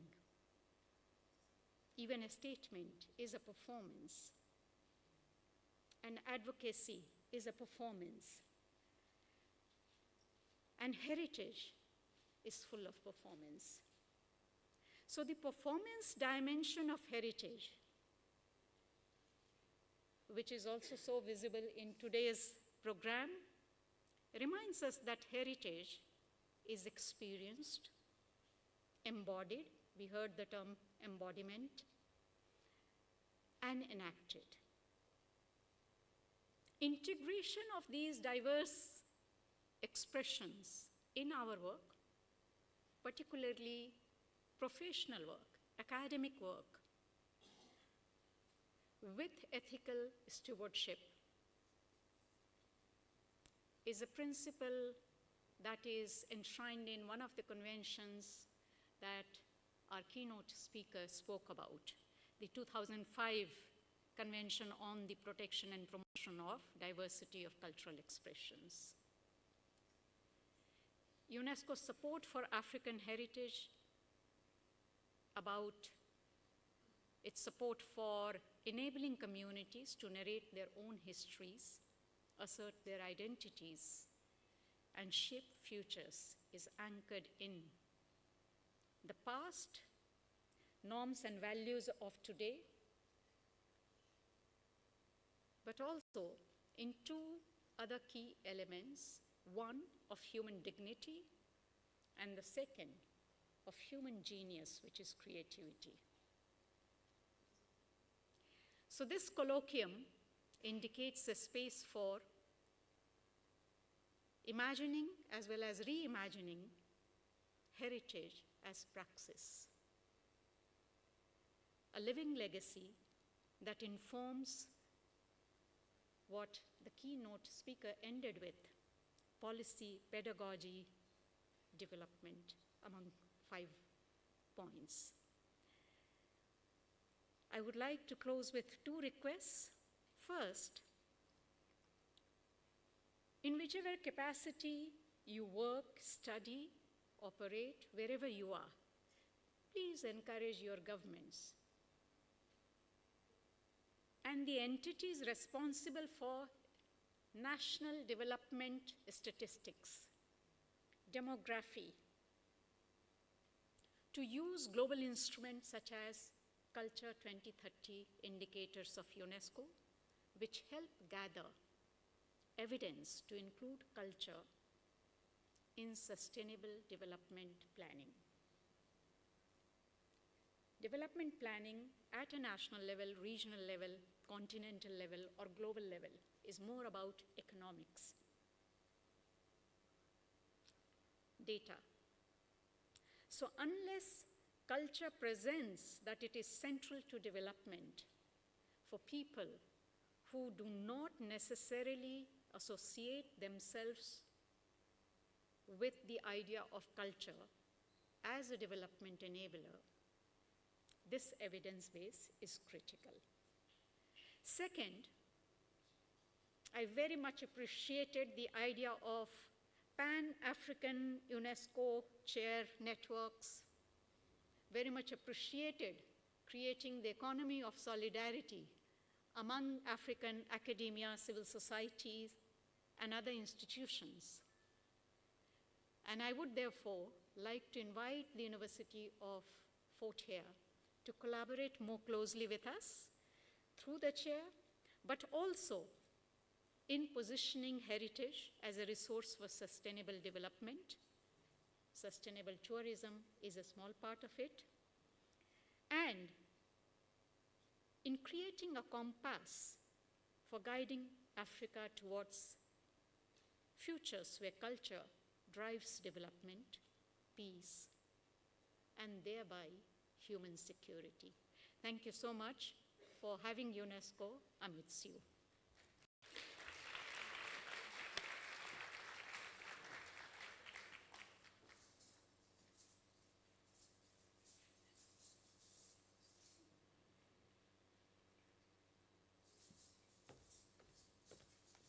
Right. Thank you very much, Nisha, for that message of support. And we heard the message. We will work on it and ensure that there is more collaboration within South Africa and beyond South Africa, so that we ensure that there are more players that are working together rather than working in silos. And we think your message is going to encourage us to continue. We have got a number of universities participating. We have got some community members. Some of the groups are from the communities. They are not from academic institutions. And so that is the kind of partnership and collaboration that we want to enhance. Now I would like to call upon Mr. Malefo to come and help us to give a vote of thanks. Mr. Malefo is standing in for Dr. Taole Mjimba, our DVC, who was supposed to give the vote of thanks, but we know since the VC is not here, it was the DVC who welcomed us. Hence we are here, otherwise we would have been chased away. So we can't ask DVC to give the vote of thanks. So we have asked Mr. Malefo. Mr. Malefo is the Director of International Affairs and Partnerships. So it's very appropriate that he comes here because we've got a lot of international people. Mr. Malefo, you heard that. So that's your area. So we thought it would be nice for you to come and give the vote of thanks. Thank you, Mr. Malefo. Thank you, Dr. Akame. We play musical chairs. I'm standing for the DVC who is here. And I know that I'm standing between you and refreshments and more dancing and singing. So I'll be very quick. Just to thank a few people, our Vice Chancellor in absentia, members of the MEC, in particular the DVC, in whose portfolio this event and research in general is supported, members of the extended management team, some of whom are here. Professor Ntuli, we particularly thank you for agreeing to take up this chair and blessing us with your own personal history that we know you will bring to this chair. And Nisha, we thank you and UNESCO for creating such platforms and such spaces for us to reimagine ourselves and who we could be. Patricia Opondo, Doc, it is always a pleasure to listen to you. And we appreciate your engagement from the other coast to here, being a friend of our university. Academic presenters that you will hear this afternoon, from University of Ghana, University of Zimbabwe, University of Fort Hare, University of the Free State, Limpopo, Northwest University, and University of Venda. And then, of course, cultural performers and artists, Mabutswa Pele, cultural dance troupe from Botswana, artists from Ghana, Zimbabwe College of Music Traditional Dance Group, and other artists from South Africa, from our own university, Umgidi Marimba Band, Sibuyile Nonzane Traditional Ensemble, and the South African National Commission for UNESCO. We'd like also thank the Knowledge Interchange and Collaboration Grant that made it possible for us to be able to put together this event, this colloquium. And of course, we wouldn't be able to do this without the logistics team, coming from marketing and communications, Department of Research and Innovations, my colleagues in international affairs and partnerships, postgraduate studies and doctoral fellowships, UFH students, all the interns, the ICT department, and others. We can't thank the UFH choir enough. The final act, DVC, I have to invite you back onto stage so we can do what Fort Hare does best. And as I invite the DVC,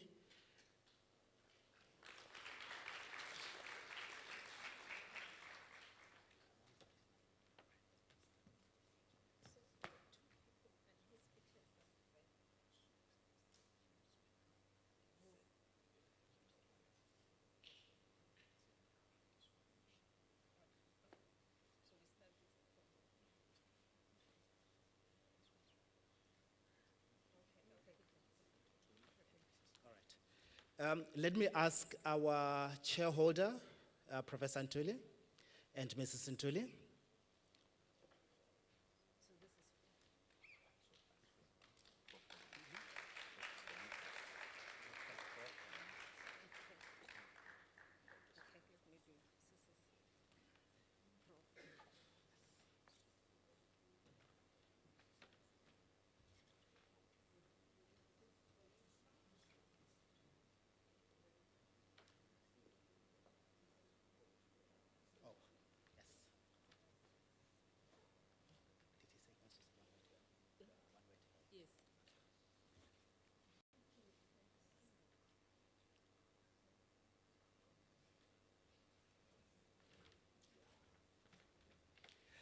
I promise you that after 42 years that together, she whispered to me now. She said, I know you very well. If you knew you were going to get a present, you would have spoken better. Say for me. That's a nice one.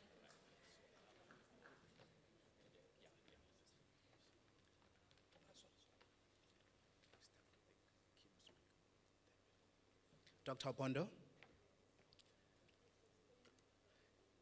Dr. Opondo?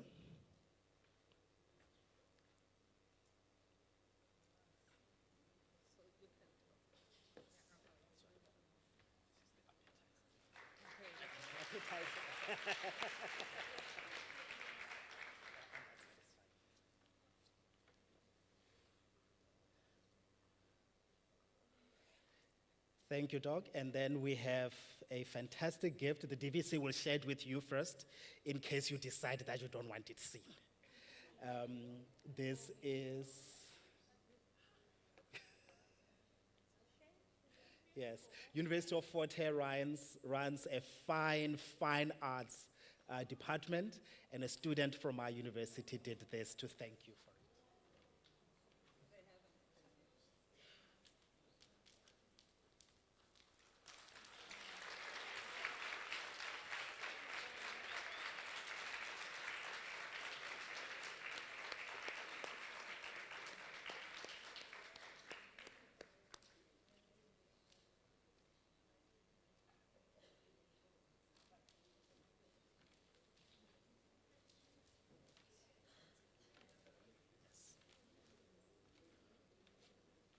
Nisha?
Thank you very much, DVC.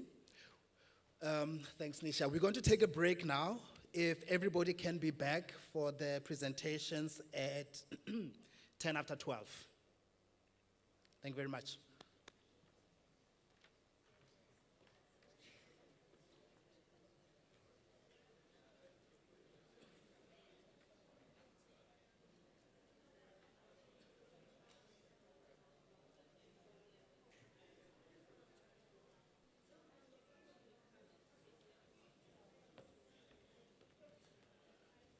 Colleagues, let's go have our tea break, coffee break, so that we can come back. We are behind schedule, so let's quickly go and have our tea break.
our God in Ikalanga. So we go there, we pray to Mwali, we appease him. The black, they represent the dark clouds, and then the white top, they represent the rain.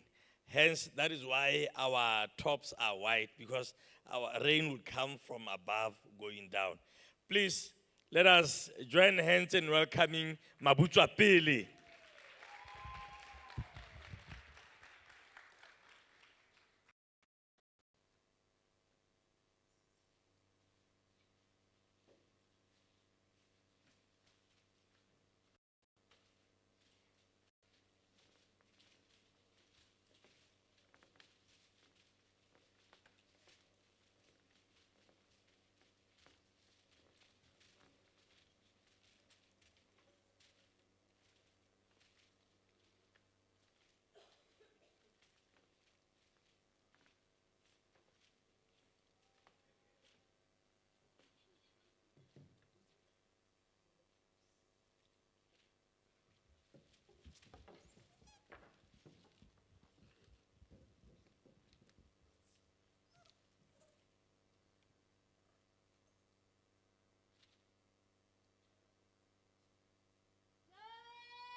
I think we are now getting closer and closer to being ready for academic papers, right? We are going to go into academic papers. We can see here that you can conduct a lot of research that actually is intertwined with, actual performances, right? We saw the logic, isn't it? You start off with a prayer for rain, right? You get answered by the Almighty. You then get the rains. Then you celebrate, right? So that's why there's a lot of logic in the way these things were done and are still being done. Now we want to get ready for academic papers, all right? And this is the last stage of the preparation, right? We're gonna get a presentation, a performance from Zimbabwe. This session is for neighbors of South Africa. This was Botswana. We're gonna get Zimbabwe. Then we dive into academic papers. We unpack what is happening, in real time. All right. So let's get Zimbabwe to give us a taste of what they have to offer. Zimbabwe.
A very good day to you, ladies and gentlemen. Salibonani, Makadini. Yes. So the dance that you have witnessed right now is Mbira dance. It's a religious dance that is performed in spiritual practices such as rain-making ceremonies when people are asking for what? For the rains, okay? So as you see, we've got these props with us. These they would have beer inside them for appeasing the spirit. So this dance is a prayer to the ancestral spirits. We communicate with them.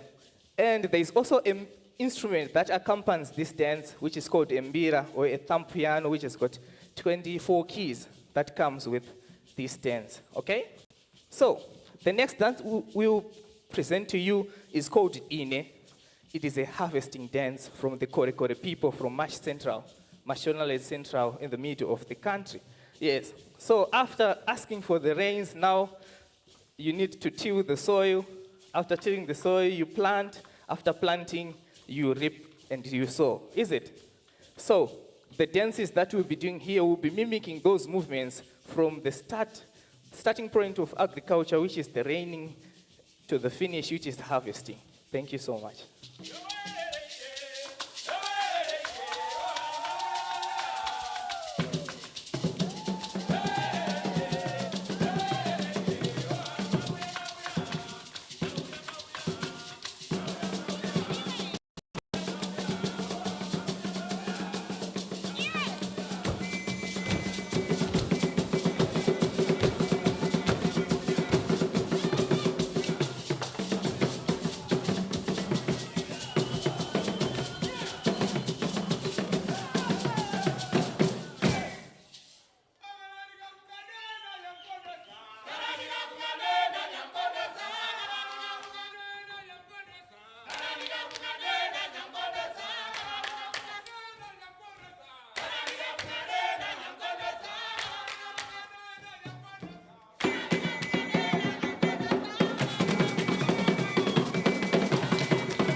Colleagues, let's give them a big round of applause.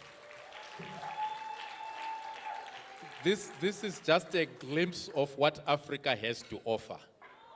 Because what's going to come is going to be a 5-day conference, and you will get to enjoy a lot more. But today is just a glimpse of what we have to offer. We also have got researchers that conduct research. And it is now time to listen to a presentation which kind of captures what we have seen. The youths and participation of youths. So let's move on to the program. The presentation that we want to listen to is entitled Exploring the Role of Women. You saw them, the women, they were participating, isn't it? Right? The role of women and youths, they're young ones, aren't they? In community tourism. Do you think if we were to showcase this, we would not get tourists? We would get tourists coming. And cultural sustainability, a case study of Matibi village in South Africa. And this is going to be presented by Hare Go. And he is one of the authors that include Mafiri, Malaudzi, Mogotsi, Shai, Gosimangi, and they come from the Northwest University of South Africa. Let's give them a round of applause.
Good afternoon, ladies and gentlemen.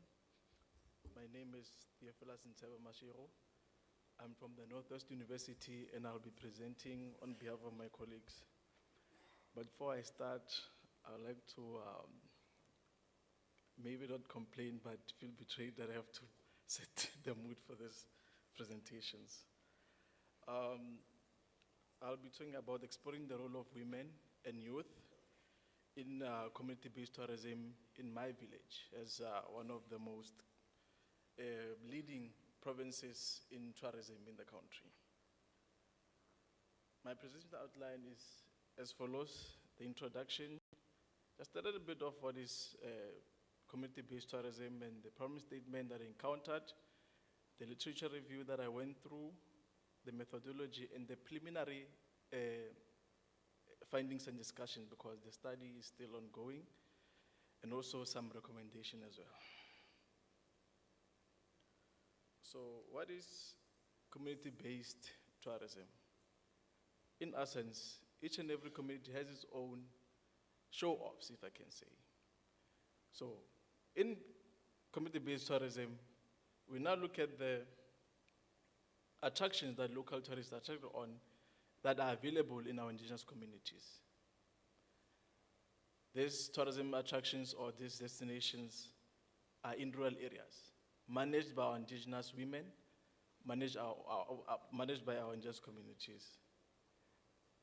In the very same ways of attraction, they still hold significances in their cultural explanations, traditional activities, and cultural performances to develop the community.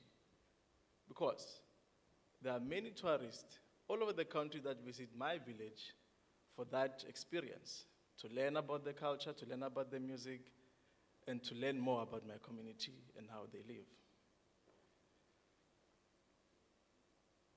So the problems that we encountered, or I've encountered, is that most of the people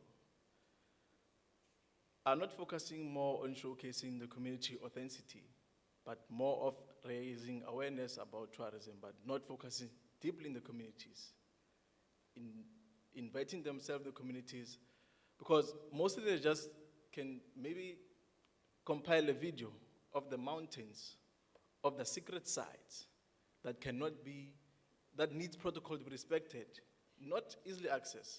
But they go there, they shoot pictures of observing protocols that are set up to standards of our values and the customary laws of my village. And again, the major focus on third parties, which I spoke about, different departments come in the community to take whatever they take, videos for promotion, but they benefit themselves. That's when now, okay, sorry. Also the problem of lack of infrastructure of the tourism spots. The roads are a bit messy there and there, and also the infrastructure where there are sellers who sell crafts. They need proper infrastructure so that they can display and sell whatever they have to the tourist. With that being said about third parties, there is a lack of biocultural protocols. We need to have standards that are based on the community where they can write down that, okay, there was a waterfall thereby, but you cannot access that waterfall. There are protocols that you need to observe to go there or perform in activities there. Also, there's a lack of women and youth recognition in the community because mostly some of the jobs that are there are regardless to be done by male. Your tourist guides, most are done by male. But the women there and the youth there have a slight opportunities to conduct or to be recognized in my community. These are some of the literature or published articles that I went through just to get a little bit of support for my research. Literature addressing inequality, talking about the contributions that women make, social recognition, focusing on communities, the main protagonist of community-based tourism, and also how it plays a role in social development and promoting tourism. So this is the research methodology which changed a bit. It's a qualitative study using exploratory design. Target population was women, indigenous women in tourism, and also youth engaged in tourism in my village. Purposive sampling, a very strict selection, interviewed women and youth who are directly into local tourism and have experience in cultural activities and also have a sense of the natural settings in my village. Conducted face-to-face interviews. Some are still going to go on in a semi-structured interview guide. And so far, I used a thematic analysis to identify the themes and also do the reporting. This is the study area located in Tabacheu, which is one of the leading municipalities site in Puma province, and Tlazeni district is one of the districts. And then the village is in 3 communal areas. It's Leroro, Matibile, and Moremela. Both of them are within the borders of tourism hotspots. I couldn't upload pictures because of, I don't know, maybe protocols, I guess, yes. Pardon me for that. So here's cultural music, culture and traditional music. in Matuidi village, there are women whom you find in some of the tourism hotspots, dancing cultural music, singing, using the instruments that we see even before us, drumming, and also portraying the message in those songs. The messages about their ingenuity, messages about their identity, and the stories about their ancestors, the history of the location. Most songs that are popularly sung, they sing them in the initiation schools because they have a strong belief and a strong practice in initiation schools. And the tourists who are so entertained by the music that they get offered there. Music about Mpumalanga, the music about the mountains, and also the names of the mountains. One of the participants I like to read mentioned that our dances tell a story of our ancestors' history and initiation school, which is Dukom. And also, the findings also showed that these traditional elements, they serve as an element of tourist attraction in Matuidi village. Backed by Richard, he also mentioned that tourism will become a platform of cultural preservation in the line with research in rural areas in South Africa. Beads, cultural elements. The beads that are crafted there, they are not just beads. They see them and they form part of their jewelry. They hold ancestral messages, traditional identity, and family lineage. One of the participants mentioned that beadwork is not just a tourist product. It holds a lot of story of our tradition, craftily man-made by women particularly. The community knowledge craft has strengthened the capacity building in many local communities, even extension to Matuidi. There are tourists who are willing to purchase the crafts. As you can see on the picture, those are one of the sculptures that are actually crafted man-made. They are crafted handmade by few males and females in the area. And they still have the cultural pride because the colors have meanings, the designs in the beads have meanings. Diamond shape for women, both double shade for married men or single diamond shape for married men. So that's how they sustain this craft and sell them to tourists for sustainability. Then also have cultural centers or entertainment for crafts, where tourists come there and experience the storytellings that women tell to the tourist. So the thing about those cultural centers that during strikes, some of them are vandalized as angers to politics, which I want to mention.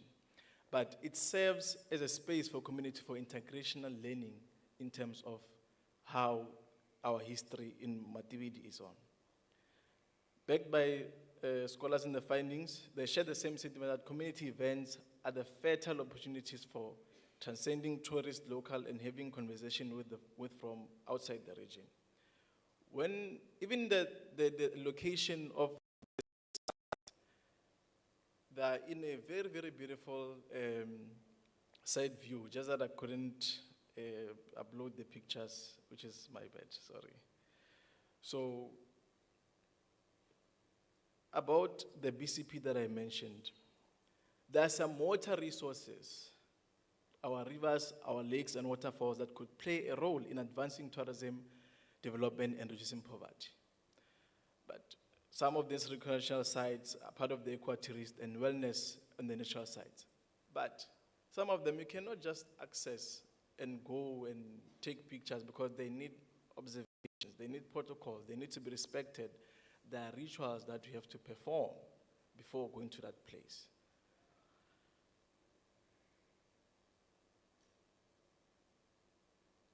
Then lastly, it's now the youth engagement and innovation. We have a very vibrant youth that side. With the new tech development, we have youth that uses the new digital social medias for TikTok and YouTube to post events and also update the people about the activities that have been done in the village. They do a lot of work, digital marketing, digital campaign, product development, and for different destinations, culinary and history about those events. One of the participants mentioned that we deploy platforms for booking reviews, catalyst services, and yield management to optimize occupancy and pricing for our company, Survey Mesh Coffee Shop, which is based in one of the most tourist location spot called Three Run Travels. There's a coffee shop there run by a youth. This is what the service that they have and how they contribute into the community-based tourism, infusing with the technology. So the findings show that the youth create a lot. They do a lot of things to promote community-based tourism with the new technologies that we have in place. So moving forward, they have experienced some challenges and they're still recovering from lacks of COVID-19, which impacted a lot of people losing their jobs because at that time, there was a low invite from low entering of tourists. So some are still jobless and most of them are local. And also, there are some areas in Matbidi which can be open for tourism, but because of politics again, they're restricted to the public. And those on how natural and cultural resources are being accessed and presented to tourists. So, ladies and gentlemen, that will be the end of my presentation. I'll be glad to take questions if they are there.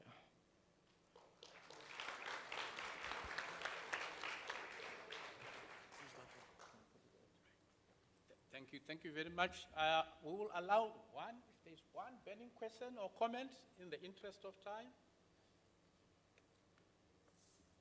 All right, I don't see any hands up. I think this was a very clear and well articulated. Let's give him a big round of applause. Thank you. All right, now we want to move with speed. What we will do is shorten our lunch time, right, so that we can catch up and also adjust in terms of the performances. We now want to focus on the presentations. So we have now to catch up. And our lunch, we're gonna shorten it a bit so that we can also catch up. Now the next presentation is going to come from Mtsidzi. And the title is Cultural Innovation and Heritage Preservation, Unlocking Africa's Identity and Socio-Economic Development. Is the presenter in? Yes. Let's give a round of applause.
Good morning or good afternoon, depending on what time it is. I didn't check the time. I hope that everybody is doing very well. My name is Thelma Mashola. Before I start, I'd just like to say, as a young herbalist and traditional healer, you guys have no idea how incredibly proud your ancestors would be for every single performance that we have seen today. It was completely beautiful, and I think that the ancestors are eternally grateful. And Thokozani, guys, Thokozani and staff.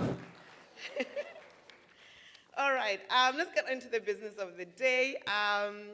On behalf of the University of Venda and my partner Nizungani Muchitsi, I'll be presenting on cultural innovation and heritage preservation, unlocking Africa's identity and socio-economic development. So let's first sort of start with the introduction, and coupled with that, let's understand what primarily necessitates us to sort of have this sort of discussion on this one particularly. Firstly, we think that Africa, forgive me, I'm not gonna use the laptop because my eyes, they refuse to work with me.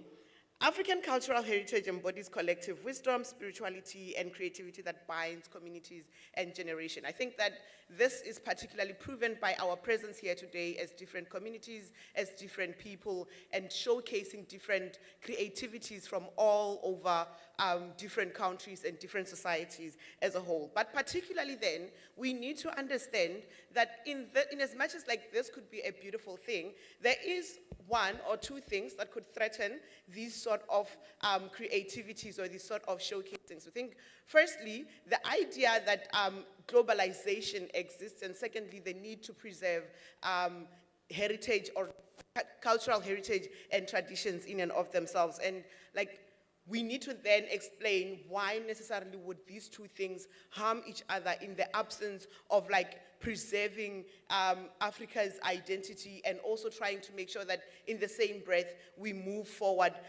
to a good socio-economic development. Because we think that development in very many instances, if it's not checked out, it does pose a threat to specific things that are very important pillars within society. That's the first thing.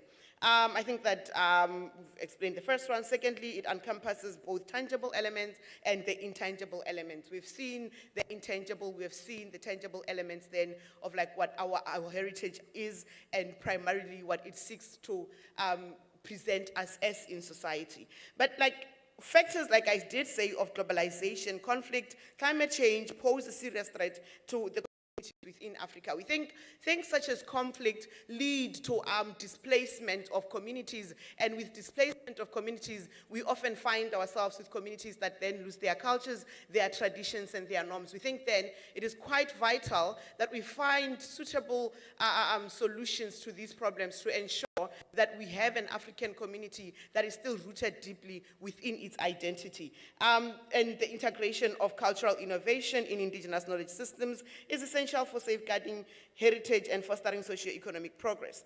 Lastly, preserving and reimagining African heritage will help us sustain cultural identity, resilience, and development in the modern era. We think that if you look at what we are as a modern society with globalization and what others would like to assume to be cultural dilution, yes. The fact that cultures, delusion. But the fact that we look at different cultures and assume them to be diluted because of how our cultures always integrate with each other and rub off of each other is something also that needs to be studied. And it's something as well that we think deserves us to sit down and have a conversation about how do we necessarily plan to preserve each and every single culture within its integrity and within how it's supposed to look like. Those are the core of what we are looking at in this debate. Why am I saying this debate? Wow, guys, being a debate coach has ruined me. But yeah, let's look at the objectives. I don't know if the slides are working with me. I'm on the objectives, but I think on the slides it still says introduction. Oh yes, perfect. So to examine the role of cultural innovation and indigenous knowledge systems in preserving and promoting African cultural heritage. Cultural innovation in and of itself needs to function at a point where it works to preserve, one, and two, to promote. And in this instance, we think that it needs to do these two things for African cultural heritage. Secondly, though, to analyze the connection between heritage preservation and socio-economic transformation in African societies. Like I did say within the introduction, we need to strike a balance between where we want to develop socio-economically and where we want to advance ourselves, or how do we plan to preserve our cultures and our heritages. We think these two things then become very, very, very important, as I did say within the introduction. To investigate strategies that integrate traditional knowledge with modern development practices to sustain cultural identity.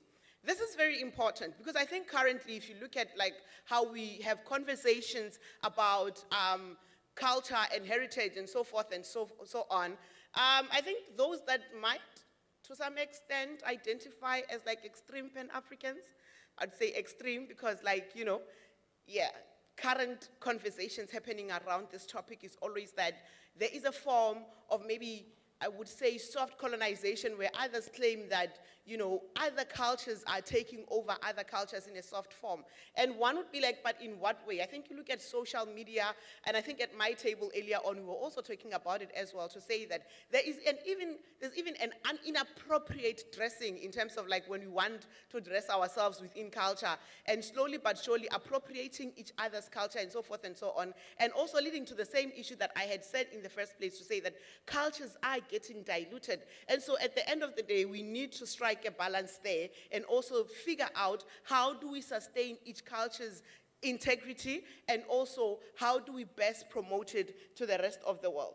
To propose a collaborative framework among scholars, policymakers, and cultural practitioners for effective and sustainable heritage management. We think for this to happen, the first step is meaningful discourse. Because we think that for every single challenge that exists, it doesn't matter in what aspect of it, then meaningful discourse is going to be very, very important. For scholars like ourselves, researchers like yourselves, ourselves, to come together and have some form of a meaningful discourse. Methodology-wise, it's, okay, my time is running out, I'm trying to race with time. Adopt a qualitative research. I think all of them that you can see there, right? I'm not going to mention them one by one because we're already out of time. But essentially, all of them become methods that seek then to then find solutions to the type of problems that I've identified earlier on, to say these are the problems that exist within the preservation of culture, but also within that, they exist as a form of hindrance towards socio-economic development. Cultural innovation, I think on the results aspects of it, then you can see it on that side as well. It's much intertwined with everything that I had said in the beginning, to say that cultural innovation enables communities to revitalize traditional practices in ways that align with modern societal needs. One of the ways that is a modern societal need and a contemporary human security concern is the issue of sustainability, to say that we need to conduct ourselves in a way that is sustainable. Spirituality, culture, and heritage are things that are going to exist far beyond our existence individually. They will exist in the future, and we need to find ways to make sure that we do all of these things in a way that is sustainable. That means we need to find practices that align with these needs that we have currently in order to make sure that at the end of the day, culture, tradition, spirituality are things that continue beyond our individual lives. In conclusion then, this is a dynamic matter that we could talk about. It's something that we could probably hold a conversation about, but safeguarding heritage is not just about protection, it's about enabling it to flourish as a living system that inspires future generation. It needs to be a system that is like a well-oiled machine. It needs to be a system that allows itself to continue without infringing on any particular culture, or even infringing on the development of any economy or any society. Those are very pivotal to the advancement that we're trying to talk about. Then in terms of recommendations, I think it's just a matter of strengthening policy integrations between cultural institutions, government agencies, and local communities. In South Africa, we do have the indigenous knowledge system policies, but we think that going on forward, we need to do more. It is not essentially enough to say at this point in time, we are doing this, but I believe we need to do more. We need to formulate more policies that suit the contemporary issues that we are having in terms of culture and socio-economic development in a way that advances our cultures and our traditions. Yeah, okay. Do I still have time? Or am I? Oh, okay, I'm out of time.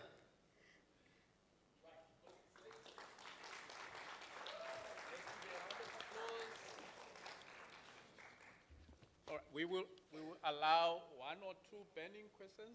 What I got was, on the one hand, it may be perceived as cultural dilution, yet there can be a need for integration between different cultures. How do we strike a balance?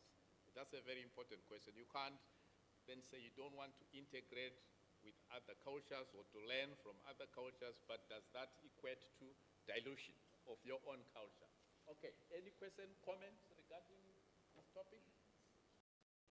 Just show by raising up your hands. All right, it seems you were very clear, so clear that there's no question at all. Okay, let's give you a big round of applause. Thank you. All right, I think what we need to do now is break for lunch. So it's going to be a shorter lunch. Instead of 1 hour, it is going to be 45 minutes, so that we come back here at 2. We need to catch up, like I indicated. So let's come back at 2, and then we continue with our program. And also, when we continue, the performers, the speakers, let's try and stick to the allocated time, and if possible, make it a bit shorter, especially the performances, so that we can go through the program by the end of the day.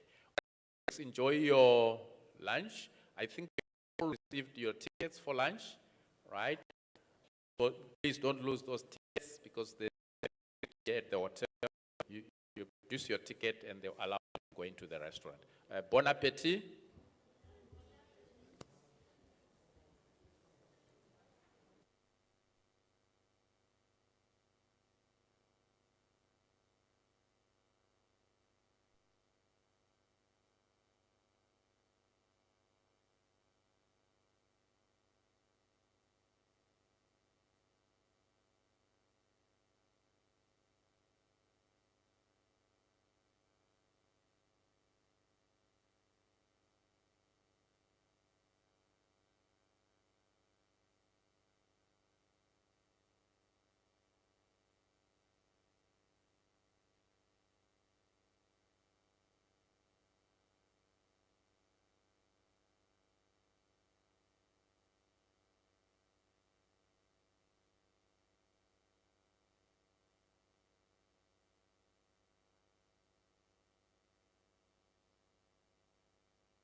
because we are behind schedule, we would like to request that presenters stick to the time.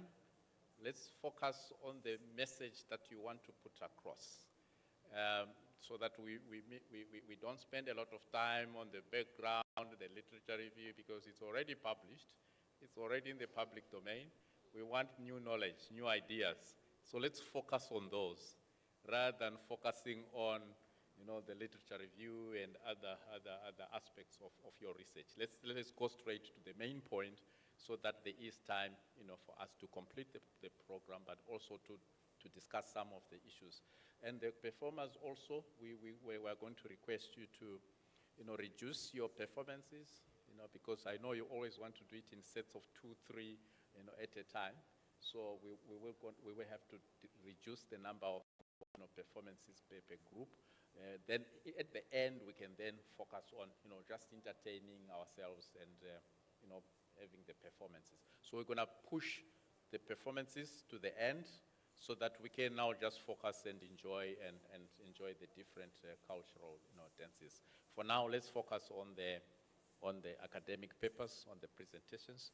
Those that are, joining us online, welcome back. I presume you had a good lunch, just like we had good lunch here. Unfortunately, we could not share our lunch with you, but we are sure you got your lunch where you are. We would like now to call upon our next presenter, and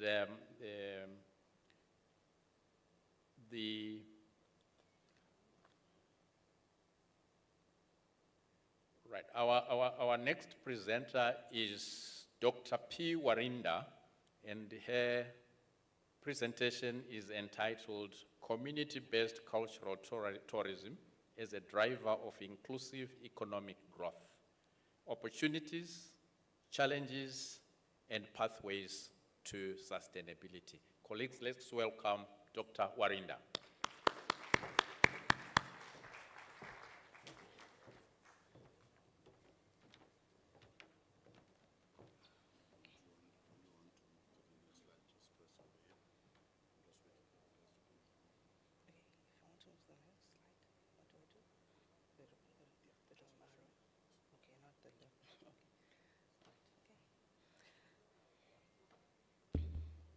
Okay, good afternoon to you all.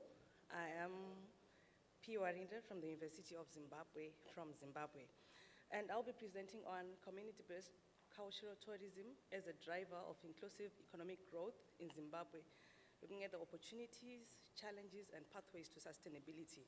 So basically, what I'm going to be looking at is community-based cultural tourism. How can communities benefit from cultural tourism? How can communities get the maximum, and how whilst they are preserving their own culture. So this is what we're going to be looking at, and I'm not going to dwell much on the background because I'm sure the previous presenters have set the precedents and they have covered a lot of areas that I was going to cover on. Then we look at the objectives, the research findings, challenges, opportunities, and the pathways to sustainability. So I think what we have in Africa, what we have in Zimbabwe is just the tangible and intangible heritage. We have been talking about this, the tangible, such as the ruins, sorry, not the ruins, but then, yeah, exactly, there's the ruins, then the intangible. This is what we have been seeing, the dances and everything. So I won't dwell much on this one, but then I'll look into Zimbabwe. I'm giving an overview of the cultural, I'm looking at cultural tourism in general. If we're going to be looking at the statistics, we have got 14,000 out of 1.5 million international tourists that visited the heritage sites, right? There are points that I just want us to highlight here. 14,000 out of this, it's 1%. It's less than a percentage, 1%. And the measure that we're using is heritage sites.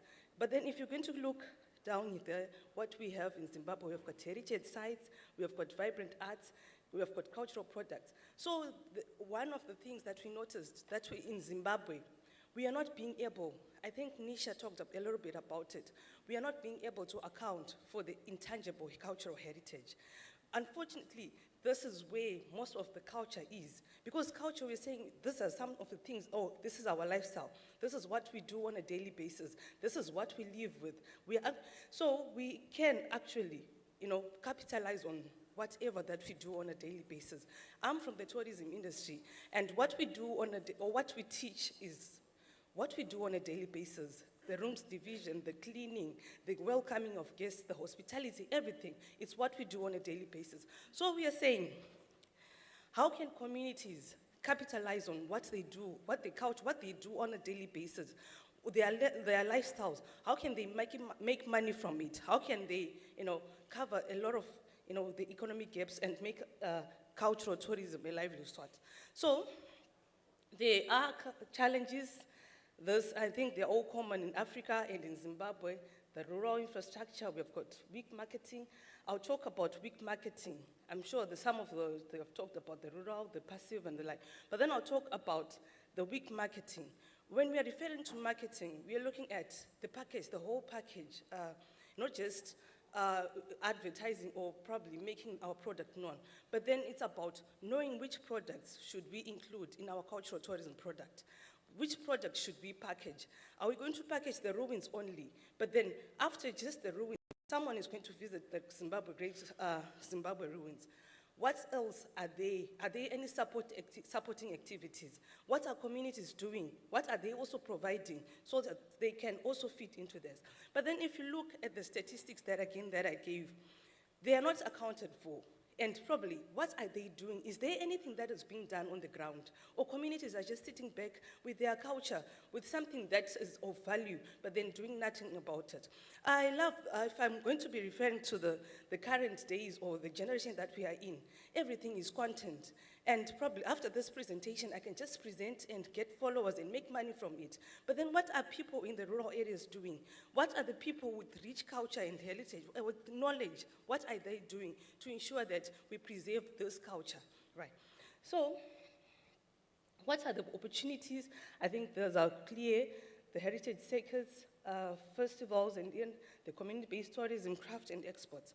So, I was just giving a background of cultural tourism, the mismatch that is there, that of course we are accounting for the heritage part of it, but then we are not accounting for the intangible. We are only accounting for the tangible, but not then the intangible heritage and how we can capitalize on the intangible one. So I'll just give the definition of community-based cultural tourism because this is what I'm going to be focusing.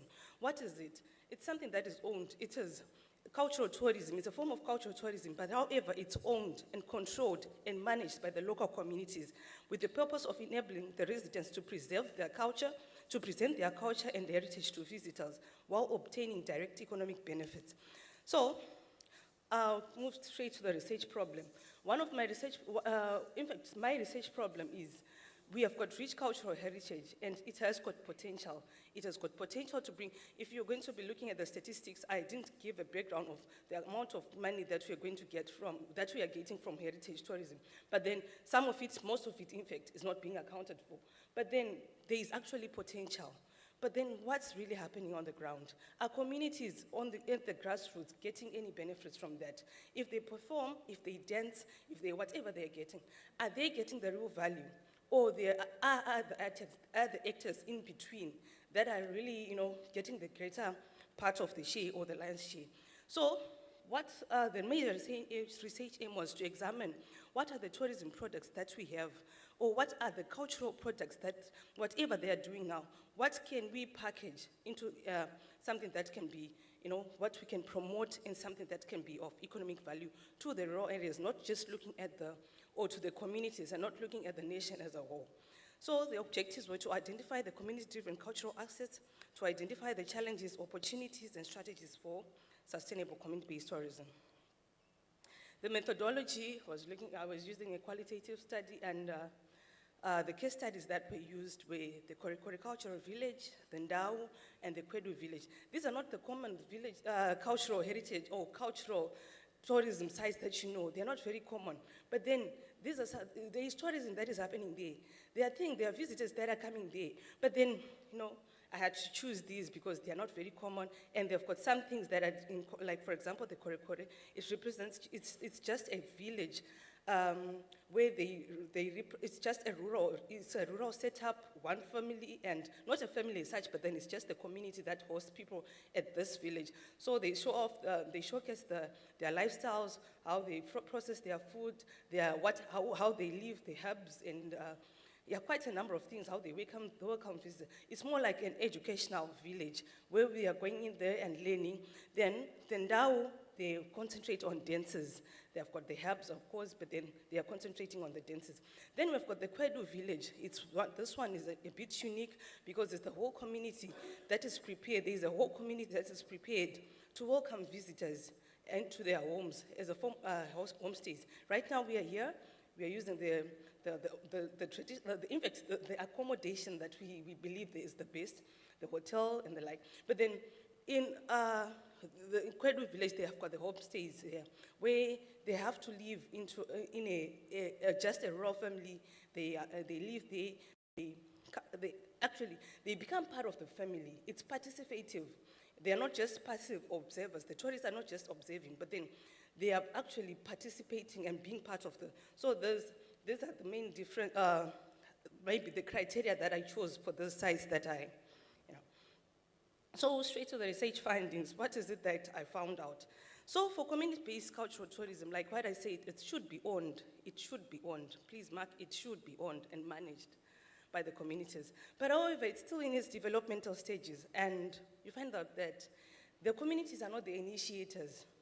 We are coming with projects and initiating these projects and heading over to them. It's not really their initiative.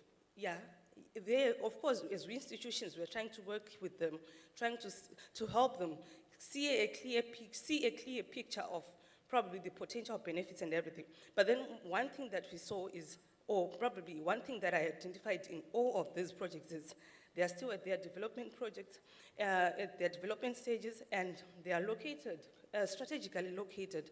They are located close to heritage sites or national parks. Then they are also characterized by heavy reliance on donor support. I think this is one of the major, or the common thing that I saw. For communities right now to stand on their own, I think it's still a problem. They cannot really initiate something, manage it, and from inception up to the end, and nurture something up until it grows.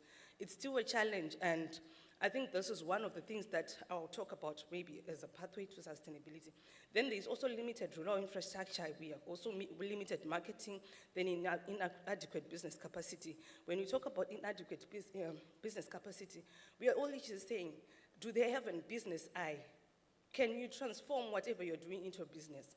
Like what we are seeing right now, the influencers, whatever they are doing, they are transforming it. It's actually a business, and some of them are surviving on it. So do they have that eye, or do they need someone for them to see that? So these are some of the common denominators that I found within them. So, these are just the pictures of community-based tourism, community-based cultural tourism, where people are learning here, the food processing, the pottery, then people are in a hut, they are learning about the different cultures, and people are learning about dancing and the like. So it's more participatory. Why am I looking at community-based cultural tourism? It's more participatory as compared to cultural tourism, just the general one. General one, no, we're just here, we're viewing, we're just watching, you're just looking at what they are performing or their performances. But then in cultural-based tourism, it's more participatory because sometimes you have to learn what's really happening. So what are the benefits? I won't dwell much on the benefits. Yes, we have got the income generation and cultural preservation, community empowerment, cultural exchange, teamwork, then also resilience to adaptation to migration and globalization. I think the previous presenters were talking about decolonization, they were talking about globalization, and these are some of the things that are really affecting our culture nowadays. And there was a lady who was talking about cultural delusion, yes, dilution, yes. Our culture is, is actually at risk of assimilation or cultural erosion. And now especially in Zimbabwe, we have got high levels of migration, rural to urban migration, nation to nation. We are moving from Zimbabwe across the borders, you know. So we are really affected by migration, and some of the migrants have left, you know, with their kids very young, and for them, you know, maybe they come probably once in 5 years, once in 10 years, and this, you know, they don't know the real culture. So, for example, I would give an example of the Kore culture, the Kore village. I think it serves as one of the probably an ideal, you know, ideal probably community-based tourism way. If you are from the Kore culture and you've been in the UK for some time, you could really come, spend a week and the like, so that your kids could really learn about the culture, right? And paying a little bit of something to the community so that the communities can benefit directly. And what are also the opportunities? We look at the supportive opportunities. Right now, the Zimbabwean government really is focused, it has got policies, okay, thank you. Supportive policy and institutional environment. We have got the Vision 2030. We have got the Vision 2030, and it's really trying to empower the grassroots communities, that they try to look for ways in which they can capitalize on the resources, the natural resources, the cultural resources that they have, so that they can be a middle-income economy. So we have got a supportive policy, but however, a supportive policy, however, is not really enough. We need the implementation part of it. How is it being implemented? Then there is also the growing demand of authentic and sustainable travel. I'm sure, like what I've been talking about, we've got migration, we've got colonial, we have got a lot of things, and we are really coming back. I think we have reached an extent where we're saying, yes, we have had enough, and we really have to look back and look at, well, how can we go back to our culture? How can we, you know, incorporate our culture, you know, as before? Then we can also capitalize on digital connectivity. We'll make use of the digital communicate, and the issue of women empowerment and women entrepreneurs. I think the women nowadays really, I think they are now different from the previous women that we had, maybe 20, they are motivated to do something. So even the women that are in the rural areas, they can actually, you know, to come up with something, you know, that can actually, you know, probably that we can actually package for tourism purposes.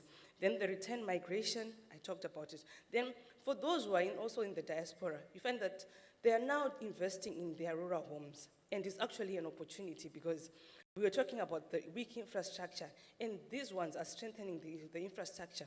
They are coming and drilling boreholes, they're coming and connecting electricity, building better infrastructure, shops and everything. So these are some of the opportunities, because in as much as some would really want to live in a rural setup, some don't want to sleep there. But then these ones, they're actually, you know, coming in and covering up the gap, that's really the infrastructural gap that we are facing as a country. So what are the challenges? I'll just run through. We have got the lack of knowledge. I'm sure the lack of knowledge, I've talked about it. The commodification, lack of funds, unequal distribution of benefits, cultural erosion, especially among youths, because the youth that we have nowadays, they are really focusing on what are the economic benefits that they can get. So now, if they are not getting anything, you won't see them even in the dances, you won't see them participating in some form of intangible cultural activities, right? Then my final slide is on the pathways to sustainability. What can we do to ensure that, you know, have come? So we have got effective policy, like I said earlier on. It's not just about effective policy, but then the implementation, equitable benefit sharing, then community capacity building. I'll just talk about this one especially when we're looking at the university, as the University of Zimbabwe, and we also have Manica, quite a number of universities. They are adopting these communities, because we were asking, what is it that you think you can package as a community? Is it the dances? Is it the life? So we have got like the Kwedu village. They have packaged something that is very interesting, what we call the Sabuko of the day. And it showcases the judicial system of the traditional judicial system. And we have got people from Europe that are coming, the law students, to understand the African judicial system. So I think this is a viable project, but then we really have to look at how we can account for community-based cultural tourism, so that the government really can also, you know, promote these, you know, cultural tourism enterprises. I thank you. Right. Before we run away, just one quick one. Any quick question or comment that will have to be brief and to the point before she goes to sit down? Yes, please, may you give Nisha a microphone quickly? Where's the microphone coming from?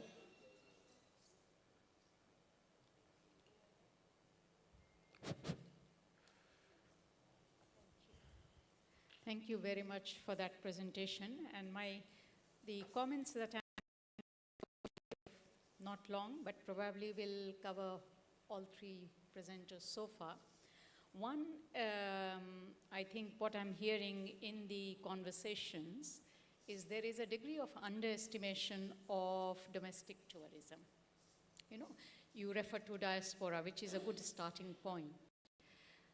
And the value of domestic tourism is also important for maintaining the cultures and traditions alive for their continuity. I think tourism, which is continuously looking outside, tourists from across the border, that model probably requires a rethink. The second point that I would like to stress is just looking at the cultural performances that have taken place, and what I see in Zimbabwe also, we go province to province because the government does rotate its meetings and festivals.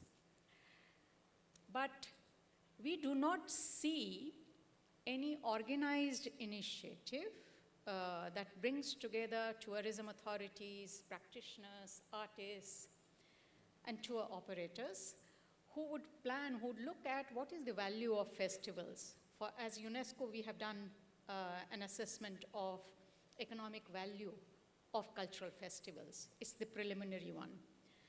And that value needs to be looked at in terms of larger mass tourism. The third one, and it's a question that every community and society has to think through, the issue of cultural erosion that you mentioned. Earlier we heard about cultural authenticity. And this is a highly debatable, very contested topic. If you will have tourism, there will be influence, there will be certain give and take. But how do you make that give and take a constructive process that adds value to the host's culture as well as the guest's culture? We cannot say it will be always neutral. Authenticity is an idea. All practices are continuously evolving. So what is the direction of evolution that you would like to see? And a final one, the creating an environment for cultural and heritage-based tourism. This requires a joint effort by many stakeholders, from ministry to tourism organizations, to tour operators, to tour guides. And in this context, it is very important to see the function of tour guide, as we were hearing, is seen as something that is very semi-skilled, which is not correct. If tour operators, we had an engagement with University of Zimbabwe, Department of Archaeology, using students who are doing masters in archaeology, them getting trained as tour operators, and the results are significantly different. You know? So I think some of these points probably as you conclude this session require a little more interrogation, a little more discussion. Thank you very much. Thank you. Thank you so much. Okay. Right. So those were comments and ideas and suggestions that we are in a dynamic global village. Therefore, we will always be influenced while we also influence. The important point is we must not always be influenced, but we must also influence. And that way there is going to be mutual benefit. And obviously our culture will have to be evolving. It has to be changing because we are in a dynamic global village. and hence we have this colloquium. Thank you very much. Let's give you a big round of applause. All right, now we need to move on to our next presentation. This one is coming from none other than Dr. Guma from the University of Limpopo. And the title of the presentation is Ubuntu-Centered Governance, Preserving African Male Initiation Heritage Through Cultural Innovation in Contemporary South Africa. Let's give Dr. Guma a round of applause as he comes to the stage.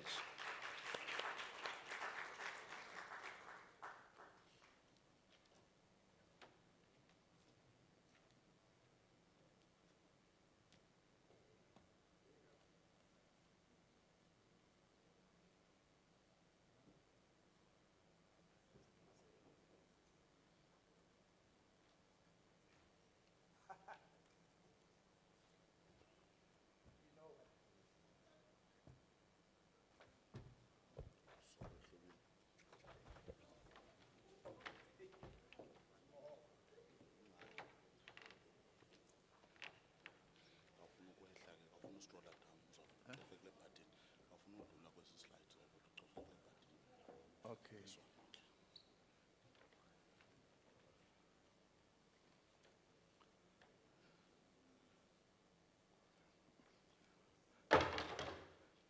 I'm not into modern technology. I belong to the old school of the organic knowledge. So don't be surprised if you find the dissonance between idealism and reality. Yeah.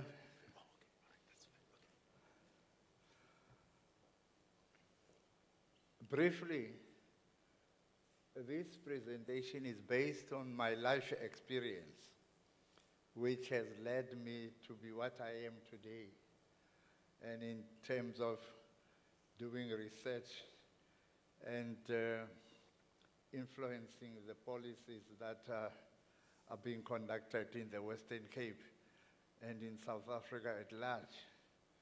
I'm very proud to say to you, I've won 2 awards from the Department of Arts and Culture, Western Cape, and the National Heritage Council. Waar is my broer?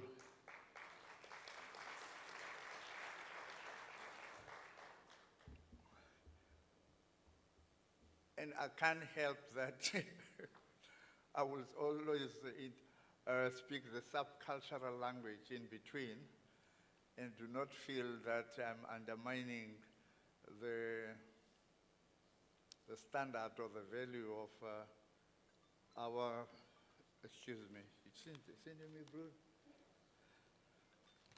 Maktudian. As I believe me plan. Now, when we talk about Ubuntu-centered governance in the rites of passage, it emerges out of my, or shall I say, our cultural experience, that we observed that there was so much that is said about the negativity of the practice in the country, kids dying and all that. And then I looked at myself and I said, I was born and bred in Cape Town, in Langa. But today I can sema Kiswahili, kia tahura, kia bua. Now that emerged out of the environment in which we were brought up, that of Pan-Africanism. Our parents used to say to us, you could be a good English speaker, but you'll never be an African if you do not know what Africans do in terms of Ubuntu. If there's no bread at home, auntie next door would provide. And if there's no bread in the neighborhood, other families, our mothers would come together and provide that experience. Let me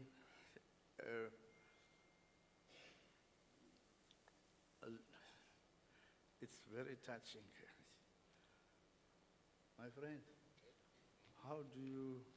Just press away. No, my friend, I thought perhaps it goes bra bra bra bra bra.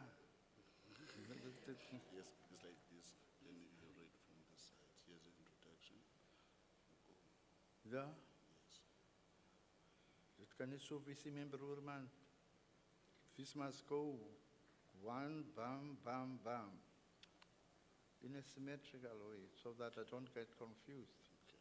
Jy ken mos my broer, né? You want it like this? Ja, daar komt die Alibama. Jy sien mos die oorhoeke mos. Maak die dinge goed.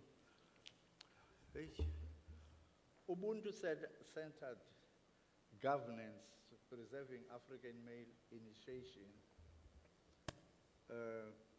heritage through cultural innovation in contemporary South Africa. Ubuntu is a foundation philosophy of African governance, male initiation practices and cultural heritage, purpose, explore, preservation through cultural innovation post-1994.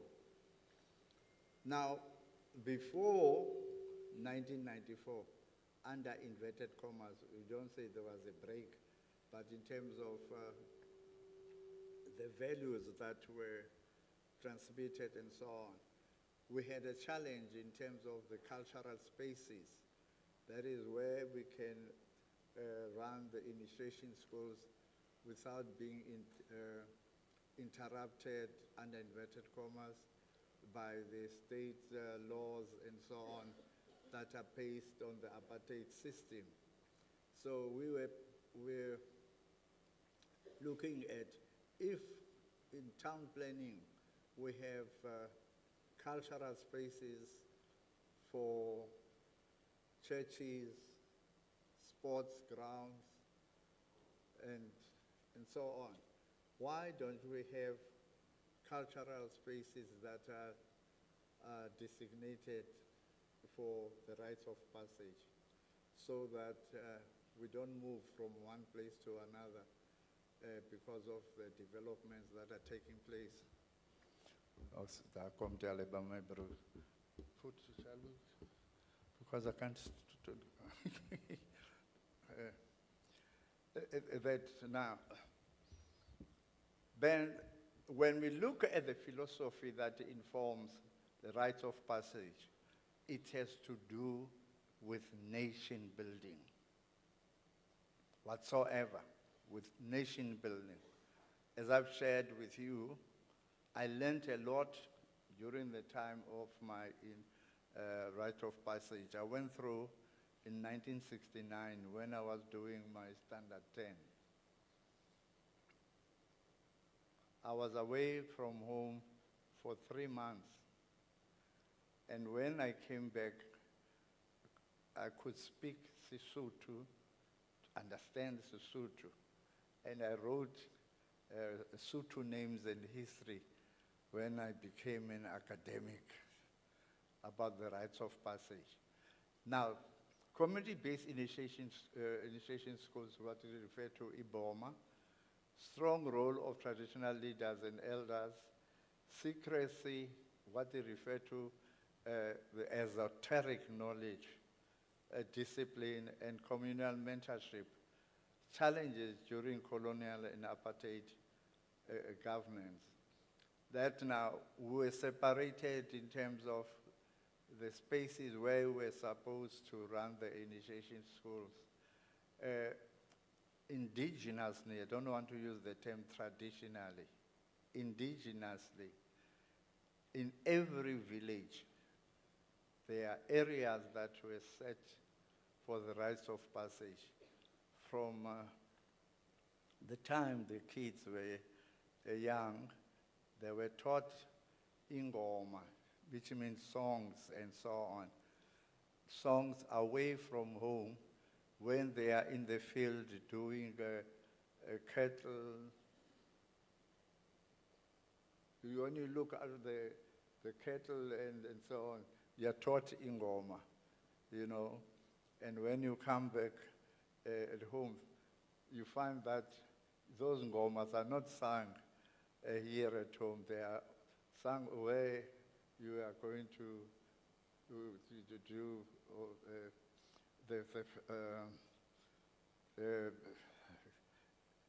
looking after the cattle.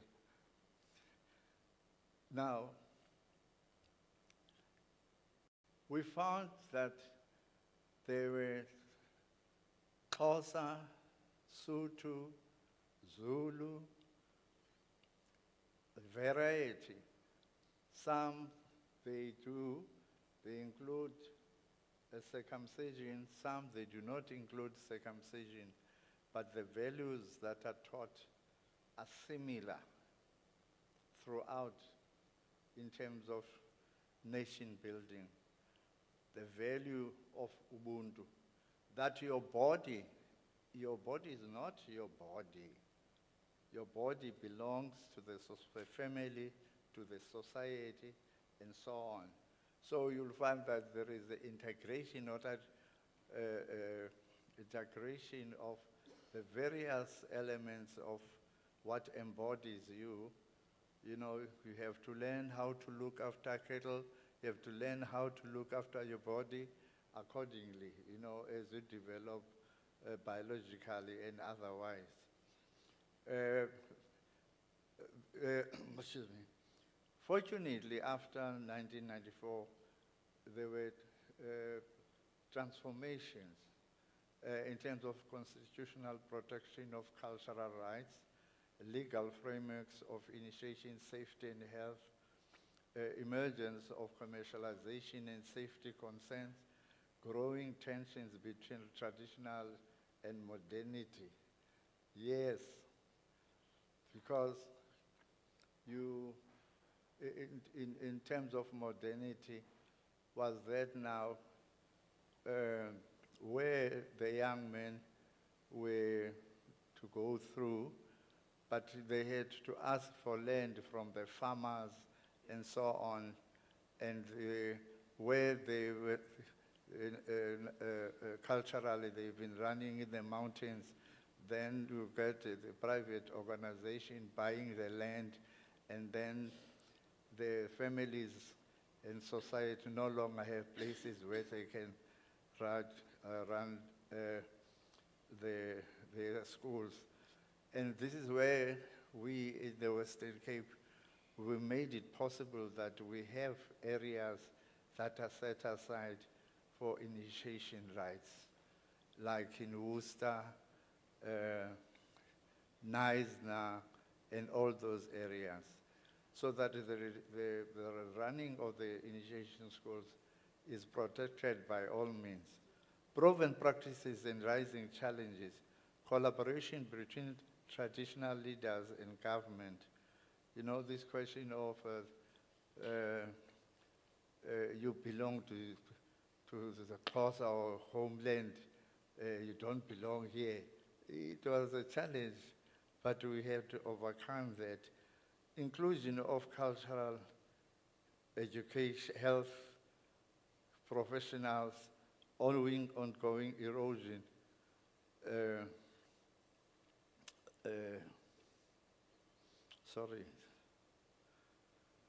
Ongoing cultural erosion and innovation.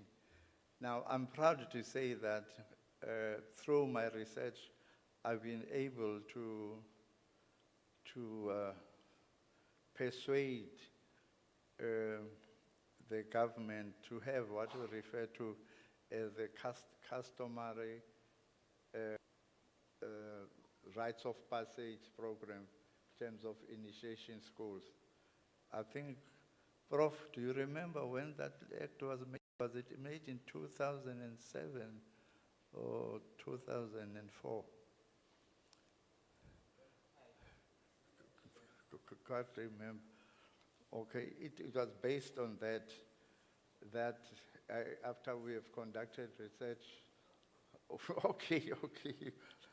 Reminder.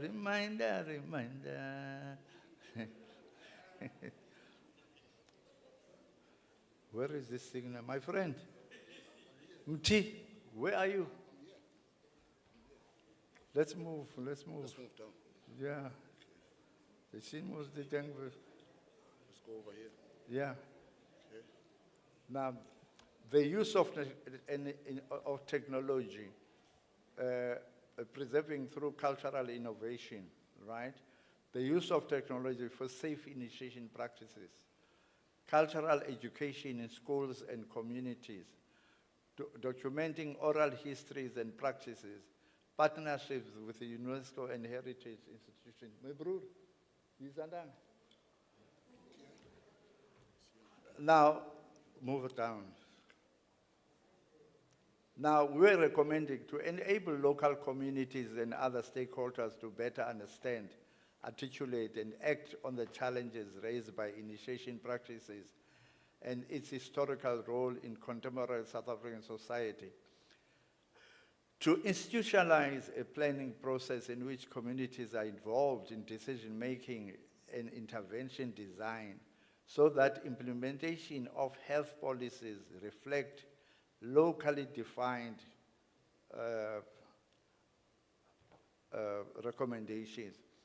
To institutionalize a planning process in which communities are involved in decision-making and intervention design so that implementation of health policies reflect locally defined needs.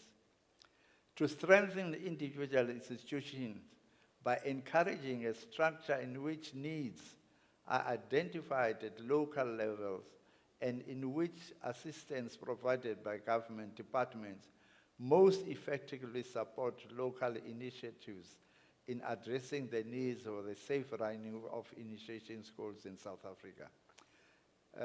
Last year, to review, plan, and implement strategic effectively with the Provincial Department of Cultural Affairs and Sport.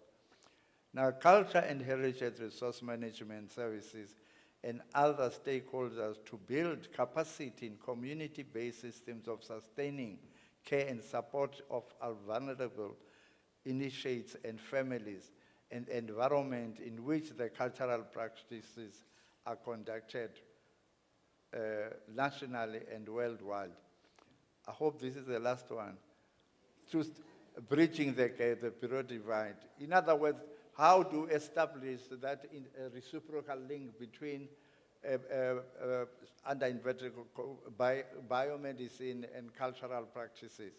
Now, to strengthen individuals' institutions by encouraging a structure in which needs are identified at local levels and in which assistance provided by government department most effectively supports local initiatives in addressing the needs of the safe running of initiation schools for nation building. Let me just know, Ubuntu governance as key to preservation. We call for collaboration among leaders, scholars, and youth, and in sustaining initiation heritage in modern South Africa.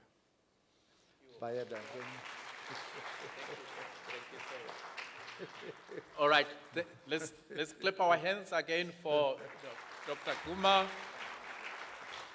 Thank you very much. So we are learning from the elderly. They are passing on their knowledge to us, and this is intergenerational. Thank you so much, Dr. Guma. We really thank you. We really thank you. Okay. You?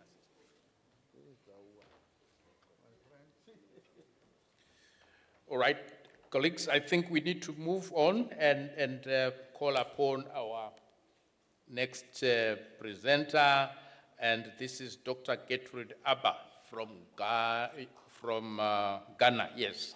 The title is Whose Heritage? Community Engagement and Restitution of the Akpini Royal Treasures in Ghana. Let's give a round of applause as she comes.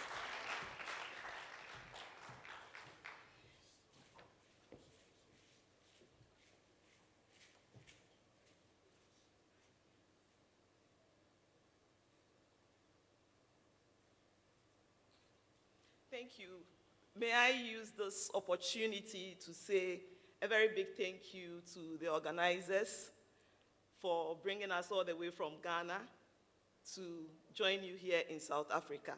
We are enjoying every bit of the program, and we say we are grateful. Thank you very much for having us here.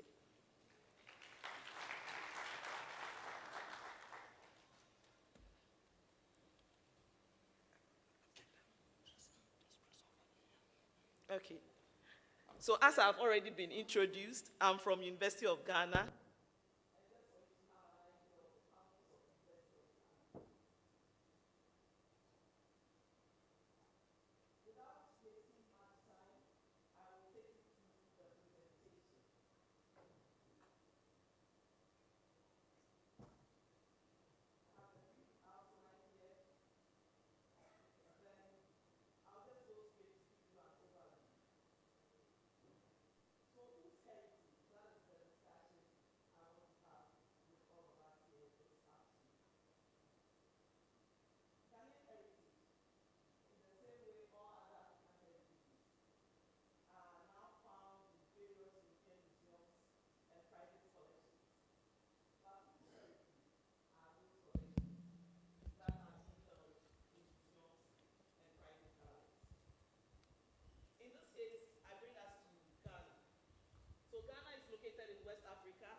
Were colonized by the British in 1957. Currently, we have a population of about 34 million, 34 plus, so 34 million. The country is divided into 16 regions. And one of the regions is the case study. So I take you through the Akwini traditional area and then the Pando restitution case. This is one of the active restitution cases in Ghana at the moment. So the Akwini people are located in the Volta region of Ghana, as you can see in the map there. The Pando area is the seat of the traditional chief or the paramount seat of the Akwini traditional area. Even though we were colonized by the British, the Pando area, or that's as part of the Volta region, came under German rule during the German Togoland Protectorate, which was established in 1884. Then, during that period, during that colonial period, that the Volta, part of the Volta region was also part of the German Togoland, the then king of the Pando people, King Dagadu III, was exiled in 1914. And the palace was looted whilst he was being exiled. So the Akwini case we are talking about are palace treasures, treasures of the Akwini people, the traditional people that were looted as part of the exiling process. And because we don't have much time, I would have taken us through the process. It's a very interesting story where the Germans, it's reported that there was a contagious disease, and the disease apparently affected only men, energetic men in the community. So the Germans decided that they will move around and be testing. So when they are tested, the disease, they felt it in the neck, around the neck area. So if they come and they touch and they feel you have a bump or something that you are suspicious of getting the disease, you are isolated. So a number of young men from the Akwini area or Pando area were isolated. And when they were isolated, they were taken out of the country, all the way to Lomé, or present-day Togo. That is where the German colonial people said that they are keeping them in looking for a solution to the disease. These energetic men went and never came back. So then King Dagadu decided that he would have to go and ask for his men, because these are men of his community. And as a result of that, he was captured for questioning, for coming to ask for. And then again, there was the belief that the Pando people were siding with the British against the Germans. So if you are siding with the British against the Germans, then your leader, your king, is the one instigating all that. So Dagadu III was captured and exiled to Cameroon in 1914. But in 1915, when the British came back, or when the British took over, they brought back King Dagadu and still installed him as the king of the Kpando people. So this is the background of how the materials or the cultural treasures from the palace were looted. So these materials that were looted are now held in the Ethnographic Museum in Berlin. They are still there. And in the records, it's still recorded and it's still shown. So now it's not a case of provenance research. Provenance research is not the issue here. In 2015, the late king of Kpando, that is Togbe Dagadu the 8th, made an official request to the German ambassador in Ghana then to request for the return of the materials or the palace treasures. And these treasures in the records of the museum are labeled as Akpini Royal Regalia. So there is no debate about the origins and whose heritage it is. It's known, it's recorded. And all the incidences surrounding how the materials were looted are all recorded. The treasures we are talking about include ivory side blown horns with human jaw bones attached, royal smocks, head dresses, and royal drums. I think in the performances today, we see all sorts of head dresses and then royal attires or performance showing various traditions and cultures. So these are royal regalias we are talking about from a particular community or a particular group of people. What has been done from 2015 till now? In 2018 was the first point of engagement when some of the sub-chiefs, again, the Akpini is made up of 7 different villages and towns. So they all have their sub-chiefs, and then the paramount seat is in Kpando. So in 2018 was the first time when we brought some of the leaders to University of Ghana to begin engagement on the return of the materials. Then in 2021, an international research fellow group based at the MIASA, we call it MIASA, Marian Institute for Advanced Studies in Africa, which I was fortunate to be a co-convener, was present to take up this active case. We engaged the regents of the community, or the person who was supposed to install. We traveled to Kpando area to meet with people. We talked to community members. And in your shots there, you see an elderly man having a book that is handwritten records. The father used to work in the German administration and was apparently documenting every activity that he had witnessed. So some of the things we are talking about, the father had personally also documented them. So we were fortunate to see that as well. Various forms of engagement has gone on from 2015 till now, and in your shots you see pictures of various forms of engagement. It's interesting again to know that from archival records and from the museum records, we took photos of these treasures we are talking about. We went and showed them to various community members, and they remember. We've talked about reimagination, remembrance, identity. They could identify their materials, and they know the uses of the materials as well. Again, through these engagements, the community had to play an active role, because for almost 40 years, they did not have a paramount chief. There was a delayed process or a prolonged process in installing the new chief to take over. We shouldn't forget that the first request came from a traditional authority. So it's demanded that another Akpini chief or king takes over and continue with the process. But there was no king at that time.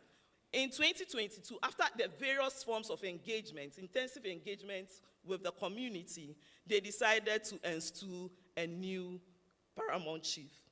So the new paramount chief now installed in March. In May, because of restitution, restitution again is also about bringing communities, restoration, bringing communities together. He immediately took up that thing of going back to request for the return of the royal treasures. So in 2022, that was done. From 2022 May, in September, I also had opportunity to move with my co-convener again to the German museum, ethnographic museum, still in pursuit of the return of the materials. And it was so clear from their angle, and especially from the museum lawyers, that yes, we are ready to restitute. But now there is an issue. What is the issue? In their view, because the ivory side blown horn had human jaws attached, they believe that these human jaws, from their research, that the jaws does not originate from Akwini people. It's from another group, probably an Akan group. So because of that, in their view, returning the materials will bring about post-return contentions in the country. For that matter, they needed the government of Ghana to assure them that returning the materials will not bring any post-return contention. And that shifted the dialogue from community leaders to bilateral negotiations, where the government of Ghana now had to come in. So Akwini claims were renewed in 2023 through the Ghana focal team. The government of Ghana has established a focal team responsible for restitution issues. So now the case was now routed through the Ghana focal team. It got to the attention of the Berlin people, and they have agreed to do that.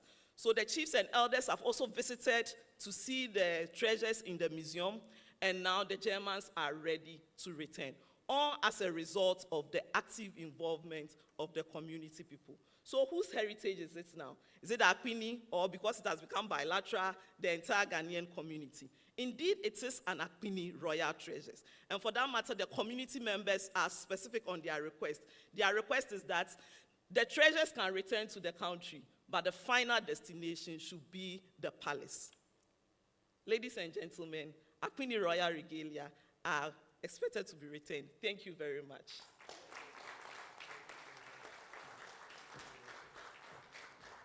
Thank you very much, Dr.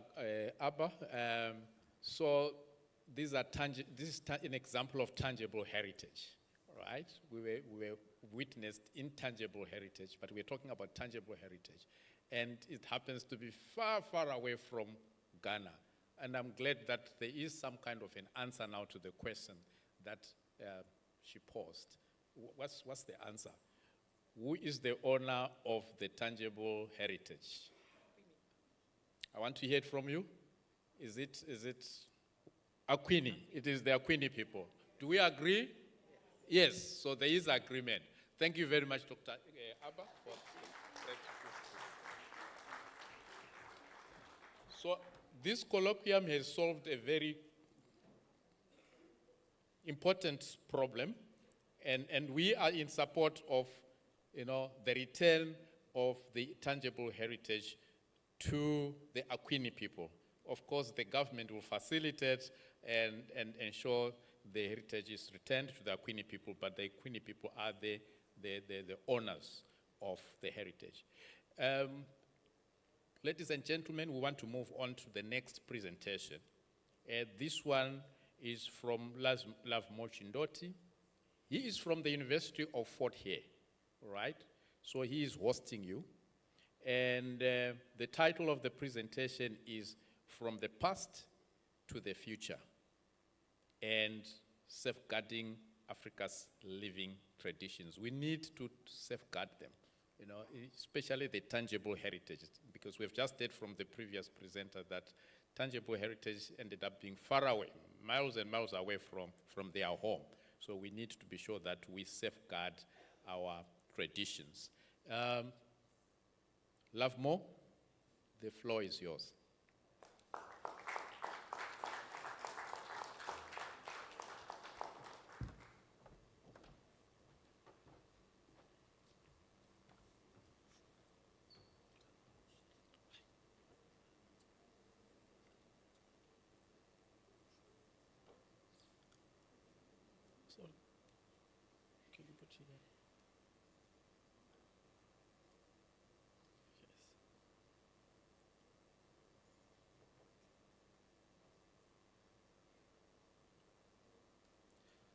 Greetings to you all. Without wasting your time, I'll just go straight to the presentation. What is culture? Culture is the way of life of a group of people, which includes belief, tradition, language, food, music, whilst heritage is what we inherit from our ancestors. These practices are not only about past, but also about building identity, unity, and pride in the present. The importance of our cultural heritage. It builds identity, helps people to understand who they are, where they come from. It also promotes unity, which brings our community together and strength like respect, responsibility, and solidarity.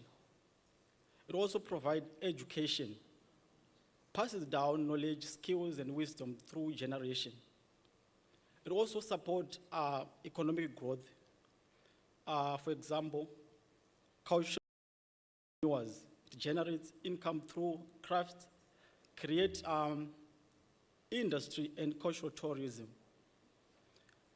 It encourages community participation by involving people in preserving and promoting their own heritage. These are the challenges that we have as Africans, some of the challenges that we have as Africans.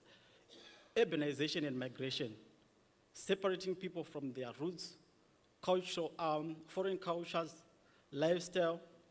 We also have modernization pressure. Some people view tradition practices old-fashioned and irrelevant. So my question is, are we saying that respect is irrelevant?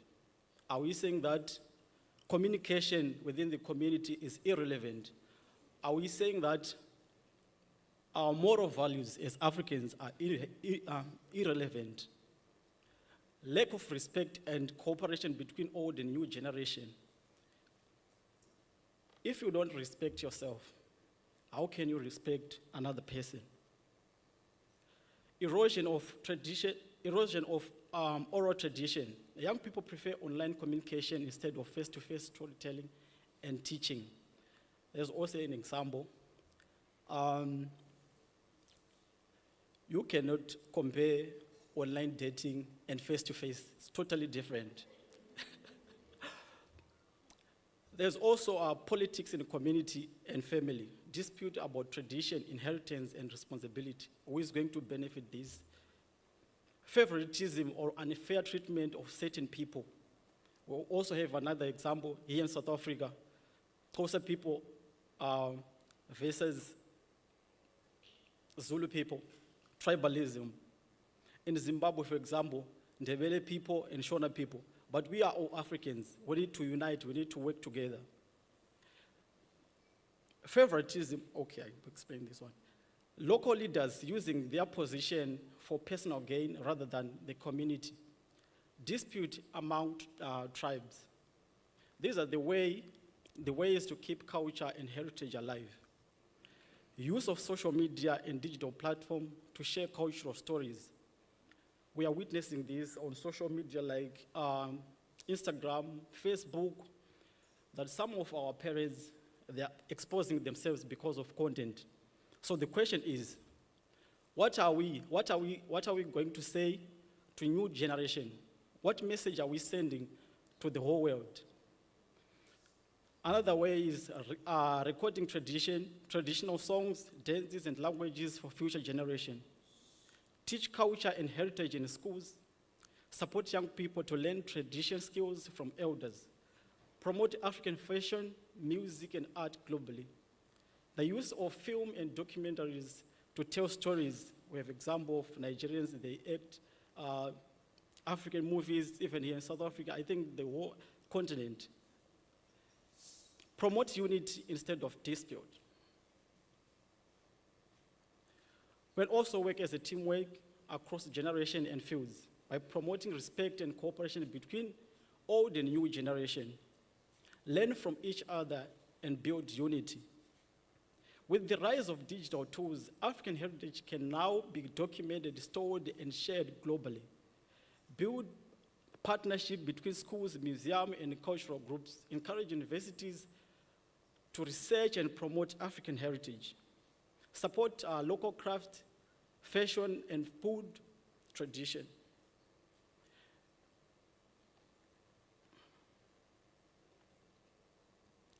we are the common denominator of our equation, meaning to say, we are the key connection that keeps culture and heritage alive. It reminds us that tradition, language, and values continue only because we carry them, we practice them, and pass them on. In conclusion, African culture and heritage are important for identity, unity, and development. Nevertheless, protecting tradition using new ideas and working together across generations, we can keep Africa's rich culture alive for future. Thank you.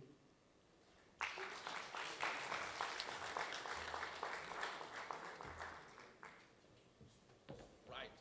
You clapped hands for him before I got to the stage, so let's do it again. Thank you very much. I think there were some ideas there how we can, ensure that we move from the past to the future, and using technology with social media being cited as one example of where we can, move into the future. Thank you so much for your presentation. And this is an example of a young one.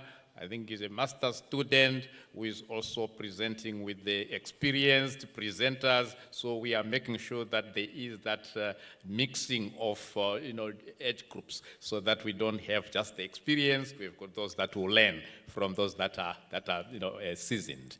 Colleagues, we need now to move to the next presentation. And this one is from Makaye. The title is Embracing a Functionalist Approach to Preserve African Cultural Heritage. I'm keen to know whether this cultural heritage, does it include both tangible and intangible, or it is just one form of heritage? We will find out from the presentation.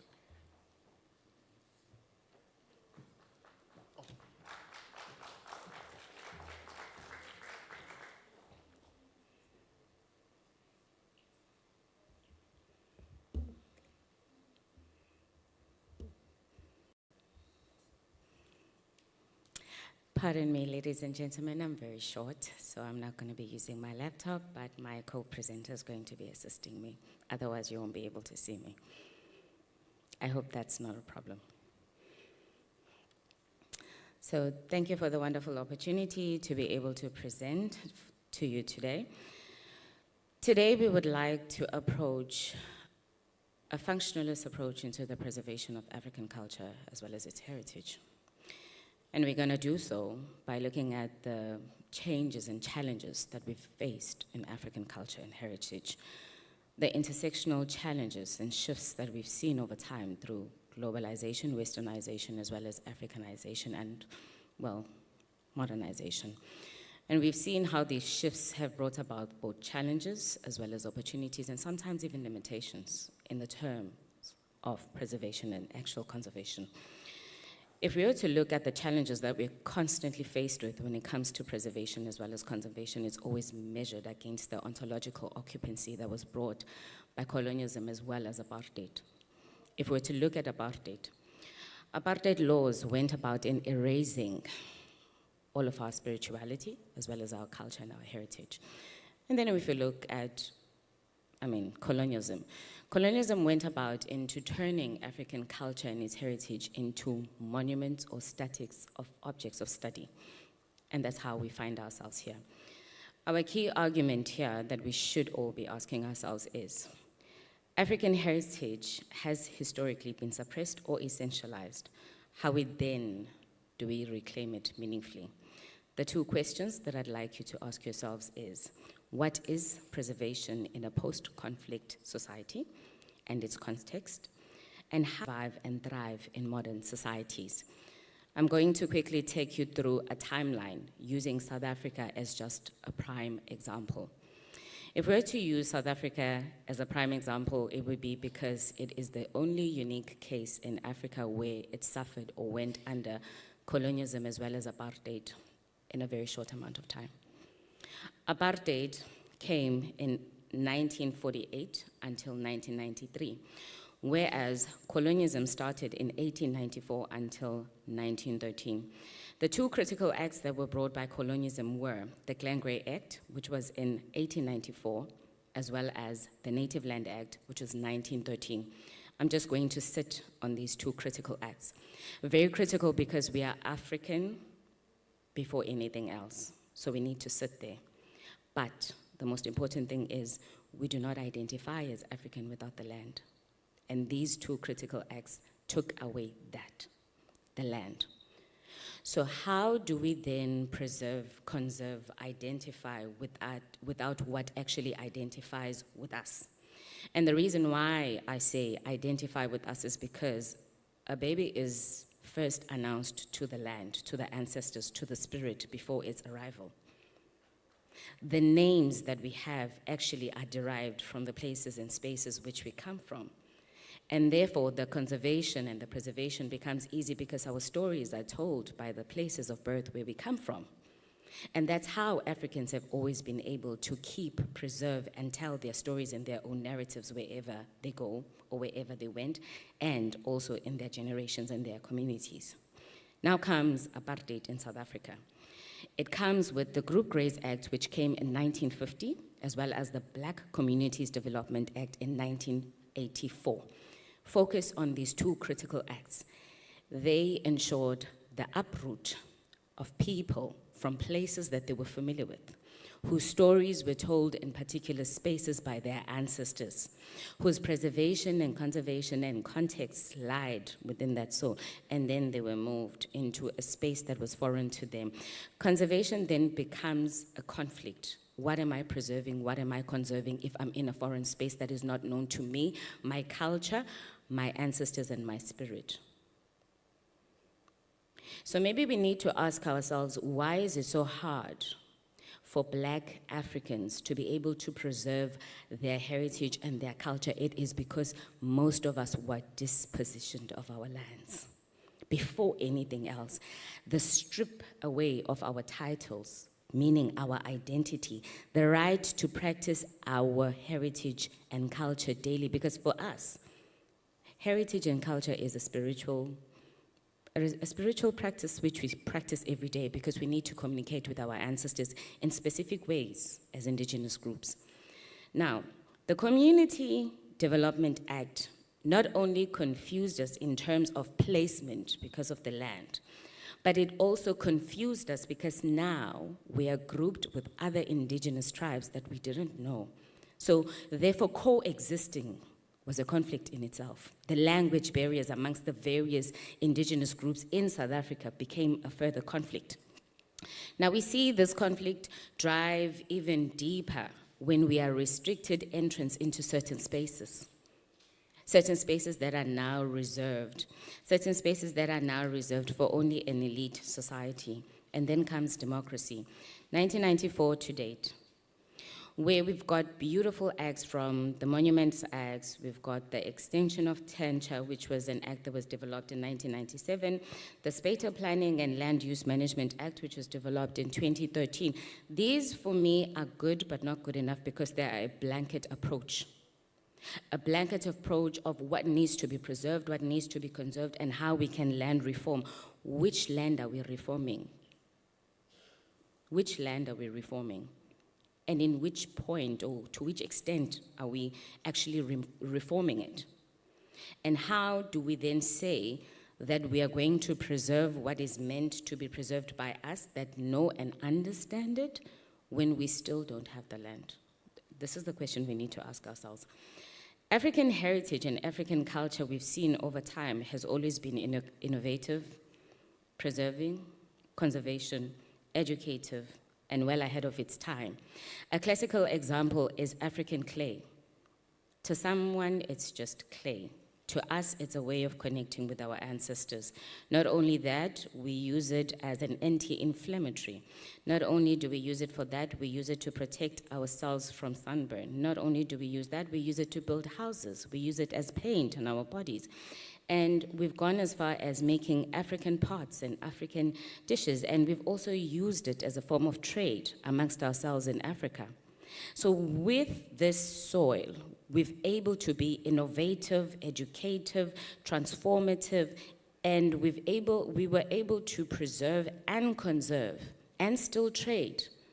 And we've kept it throughout this entire time because some African countries still use it until present day. So that then tells you that we've always been ahead of our time. We've always known how to be resourceful. We've always known how to be thriving. We've always known how to be functional. We've always known how to embrace, how to conserve, and exactly how to preserve.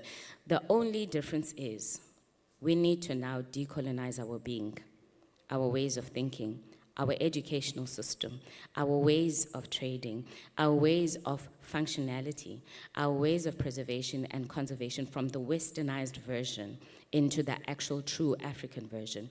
We need to go back into understanding that our heritage is not monumental and static and object, which is then something that is not placed in a society and a society can understand and participate in its safeguarding, but rather heritage and culture needs to be something that is intangible as well as tangible because we relate and identify with it. It means something to us. It brings pride. It inspires.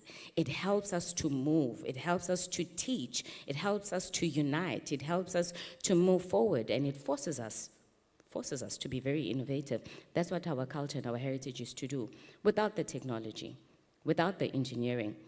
If you were to look at some of our archaeological sites, they came without the formal education, which is now westernized, and now which we are pushed to actually look up to. So we need to go back into a form where we stick and we stand with our true culture and our heritage without the decolonization. Thank you.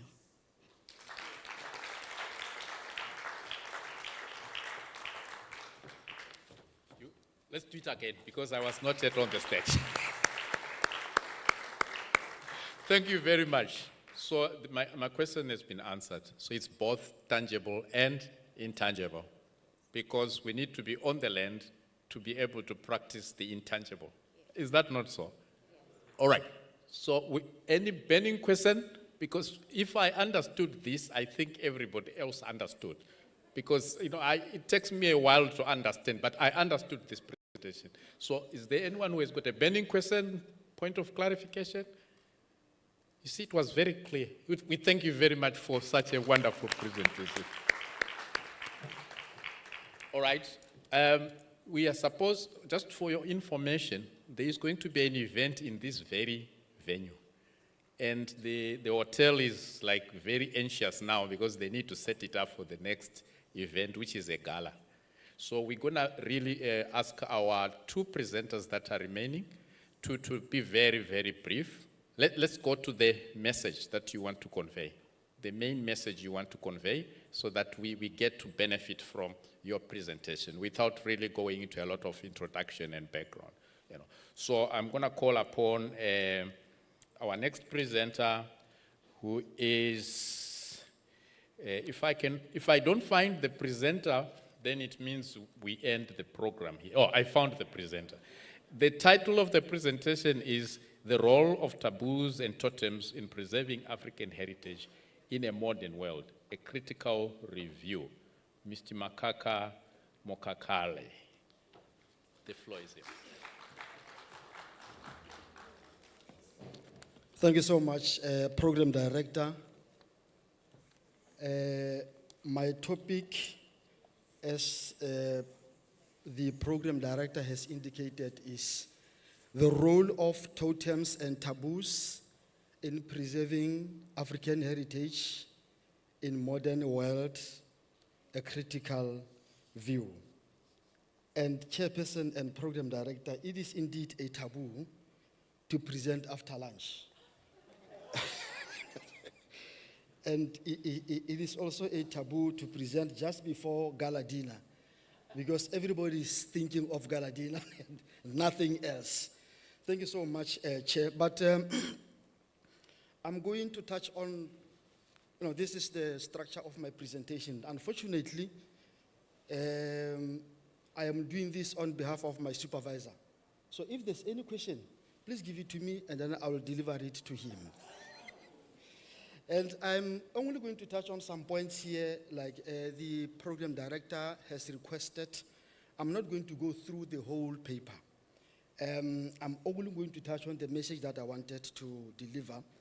And I will go straight to the functions of totems and taboos, and from there, straight to the conclusion. Fortunately, it's not that much packed.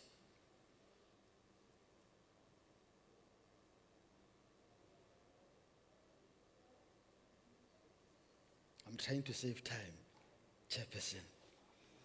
So, functions of taboos.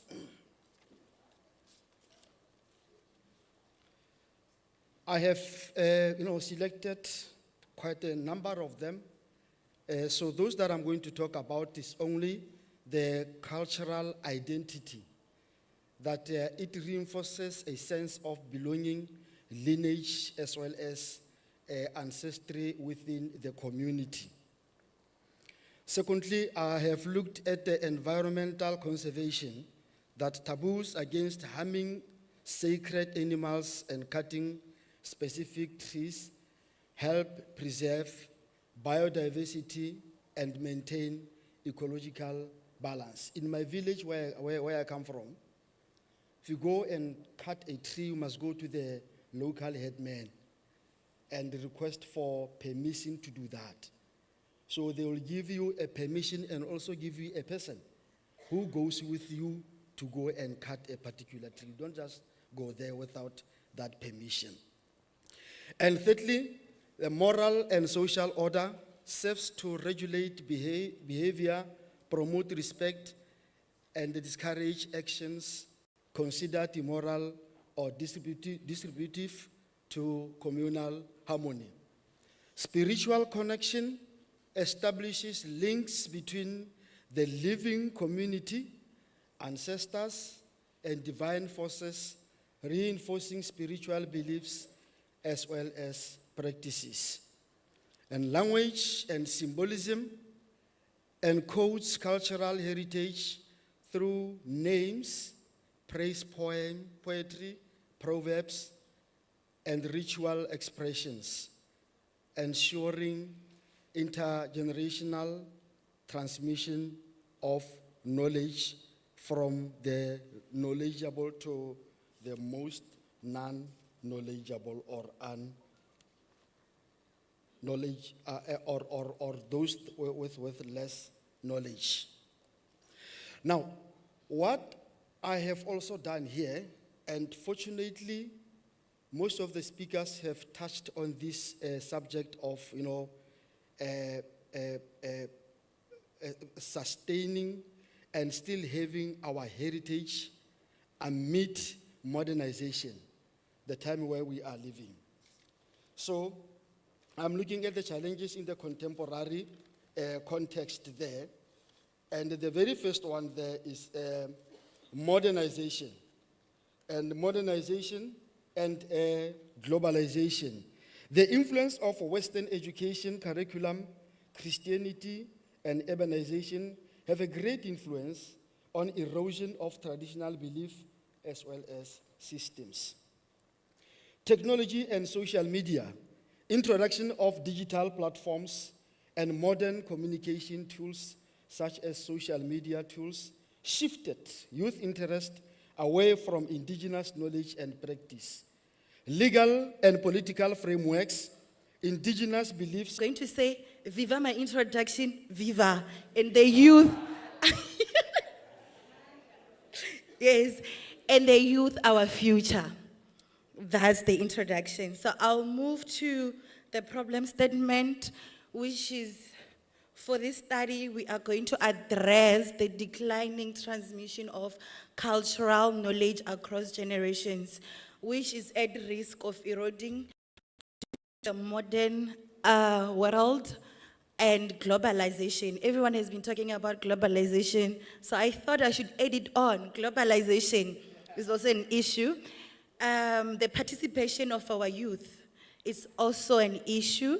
The rapid expansion of Western cultural models, with urbanization and influence of mass media.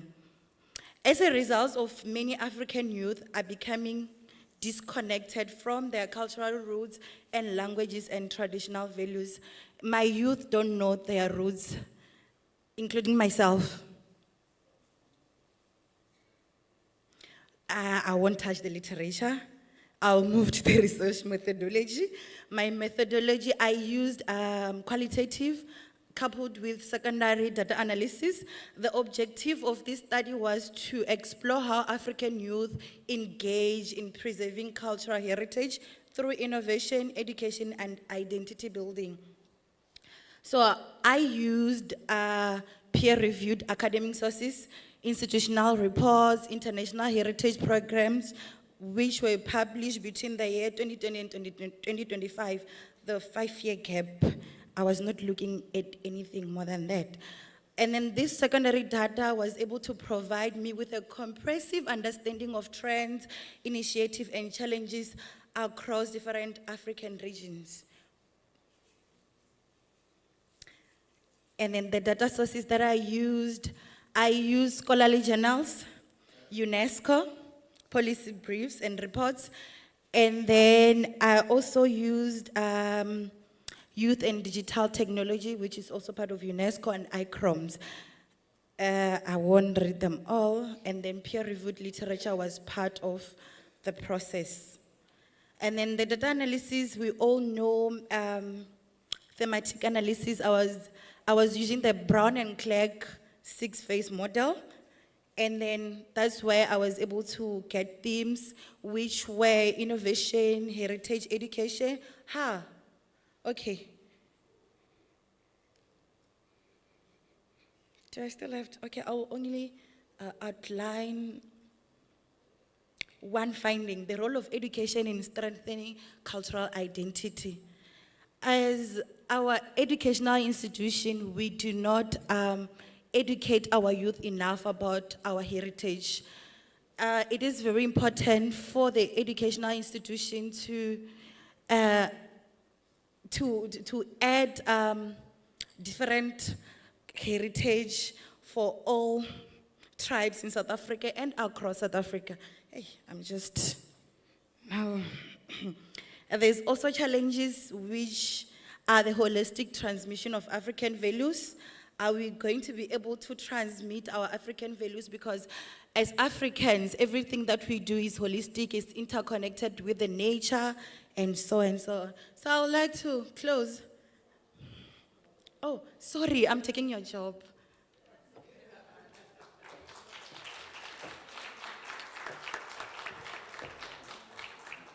Now, we've found a program director for our next colloquium.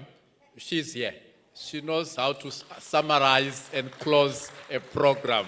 Thank you very much. And we really appreciate your summarizing. You did a good job. Under pressure, we thank you for doing that. Thank you very much. Okay.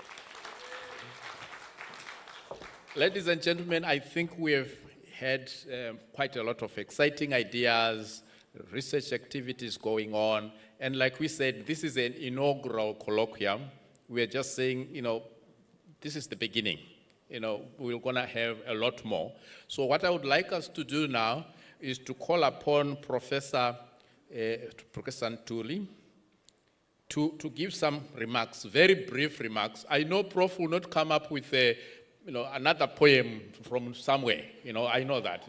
So this time around, he's going to make it very brief. But after that, we will conclude everything now with the performances, because we need to live on a high note, right? We have had a lot, for ideas and terminologies and so on and so forth. So we're going to end with performances. But before we go into that, we want Prof to give us some official closing remarks. Not to say we are closing immediately thereafter. We will then go into music. Prof, it's not a poem, Prof. No one censors me. Okay. Thank you very much for staying on, going through the introduction, the speeches that were made from the acceptance of me, the keynote things, and having Nisha's contribution. So what we can then therefore say, for me, what I would like to say is that in listening to what is happening, the potential for development is very powerful, particularly when you look at our youth and the topics that are. And standing where I am, it therefore gives me much of a very powerful position to know that as I am back on this thing of chairing this, where do I start and where do I go? And also standing up in here as an old person, as a totem, and I think Mulele Kwastabu will then protect me. He assured me as he was living there. But we'd like to say thank you very much for everybody that has presented here. You had put in your time and space, but then it is time that next time we don't do it this way. We do a proper seminar where people are going to present and point by point matters being presented. So finally, let me say this.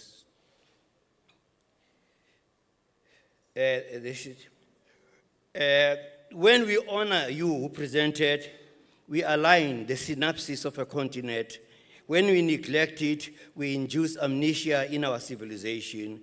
Today, we witness women leading with wisdom older than empires, youth building futures from the marrow of tradition, villages crafting economies from the memory instead of extraction. I could not resist a poem.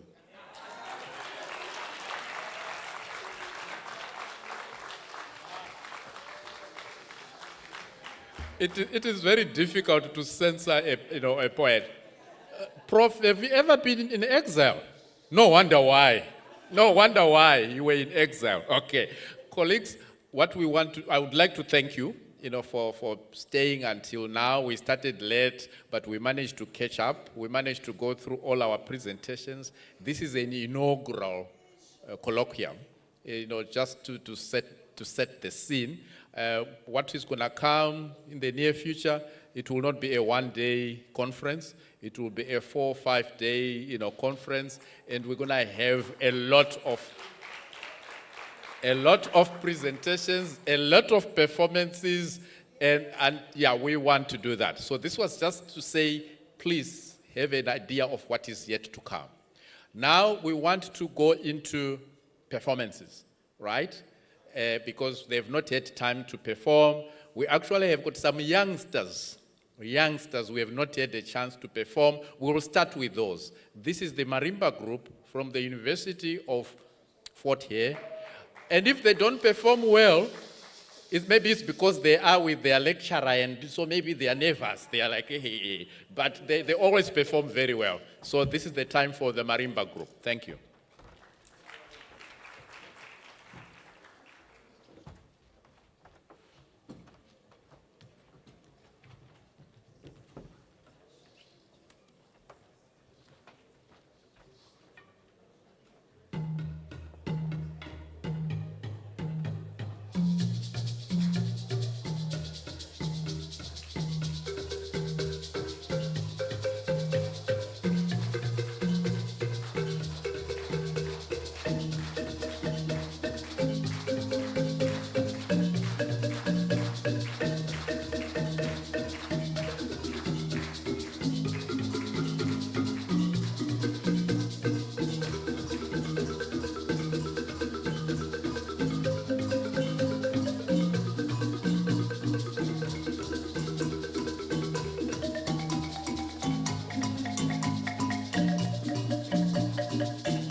We want to have another performance from Ghana, right? They came all the way from Ghana.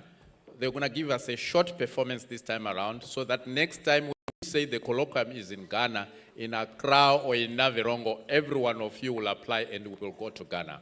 So Ghana, show us what you have got.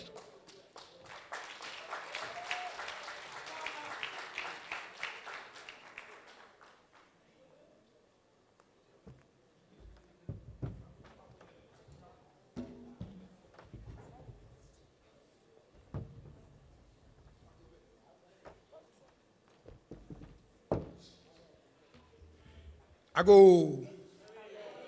Yeah, so our second performance is just going to be one short one, but we will need your participation. Okay, so I'm going to teach you something.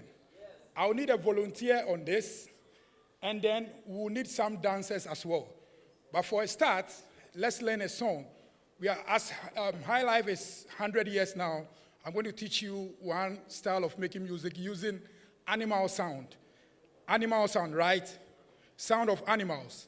So we're going to use the call and response singing style. In Ghana, we sing using a canto call. Now, animal sound is going to begin. Meow, meow, meow, meow, meow. Meow, meow, meow, meow, meow. So your animal sound, go. Meow, meow, No, meow, meow. good. You don't have to repeat my sound. Oh, Any animal sound. All right. Any animal sound. So with you seated, you are also part of the performance. So you don't just sit. You give us a clap this way. 1, 2, and go. Let's go. 1, 2, again. T. 1, 2. Atika, T. So you clap and sing as well. Aye, yo, yo, yo, yo, yo. Respond.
Thank you. We are going to showcase different dances from the southern part of Botswana, predominantly the Khoisan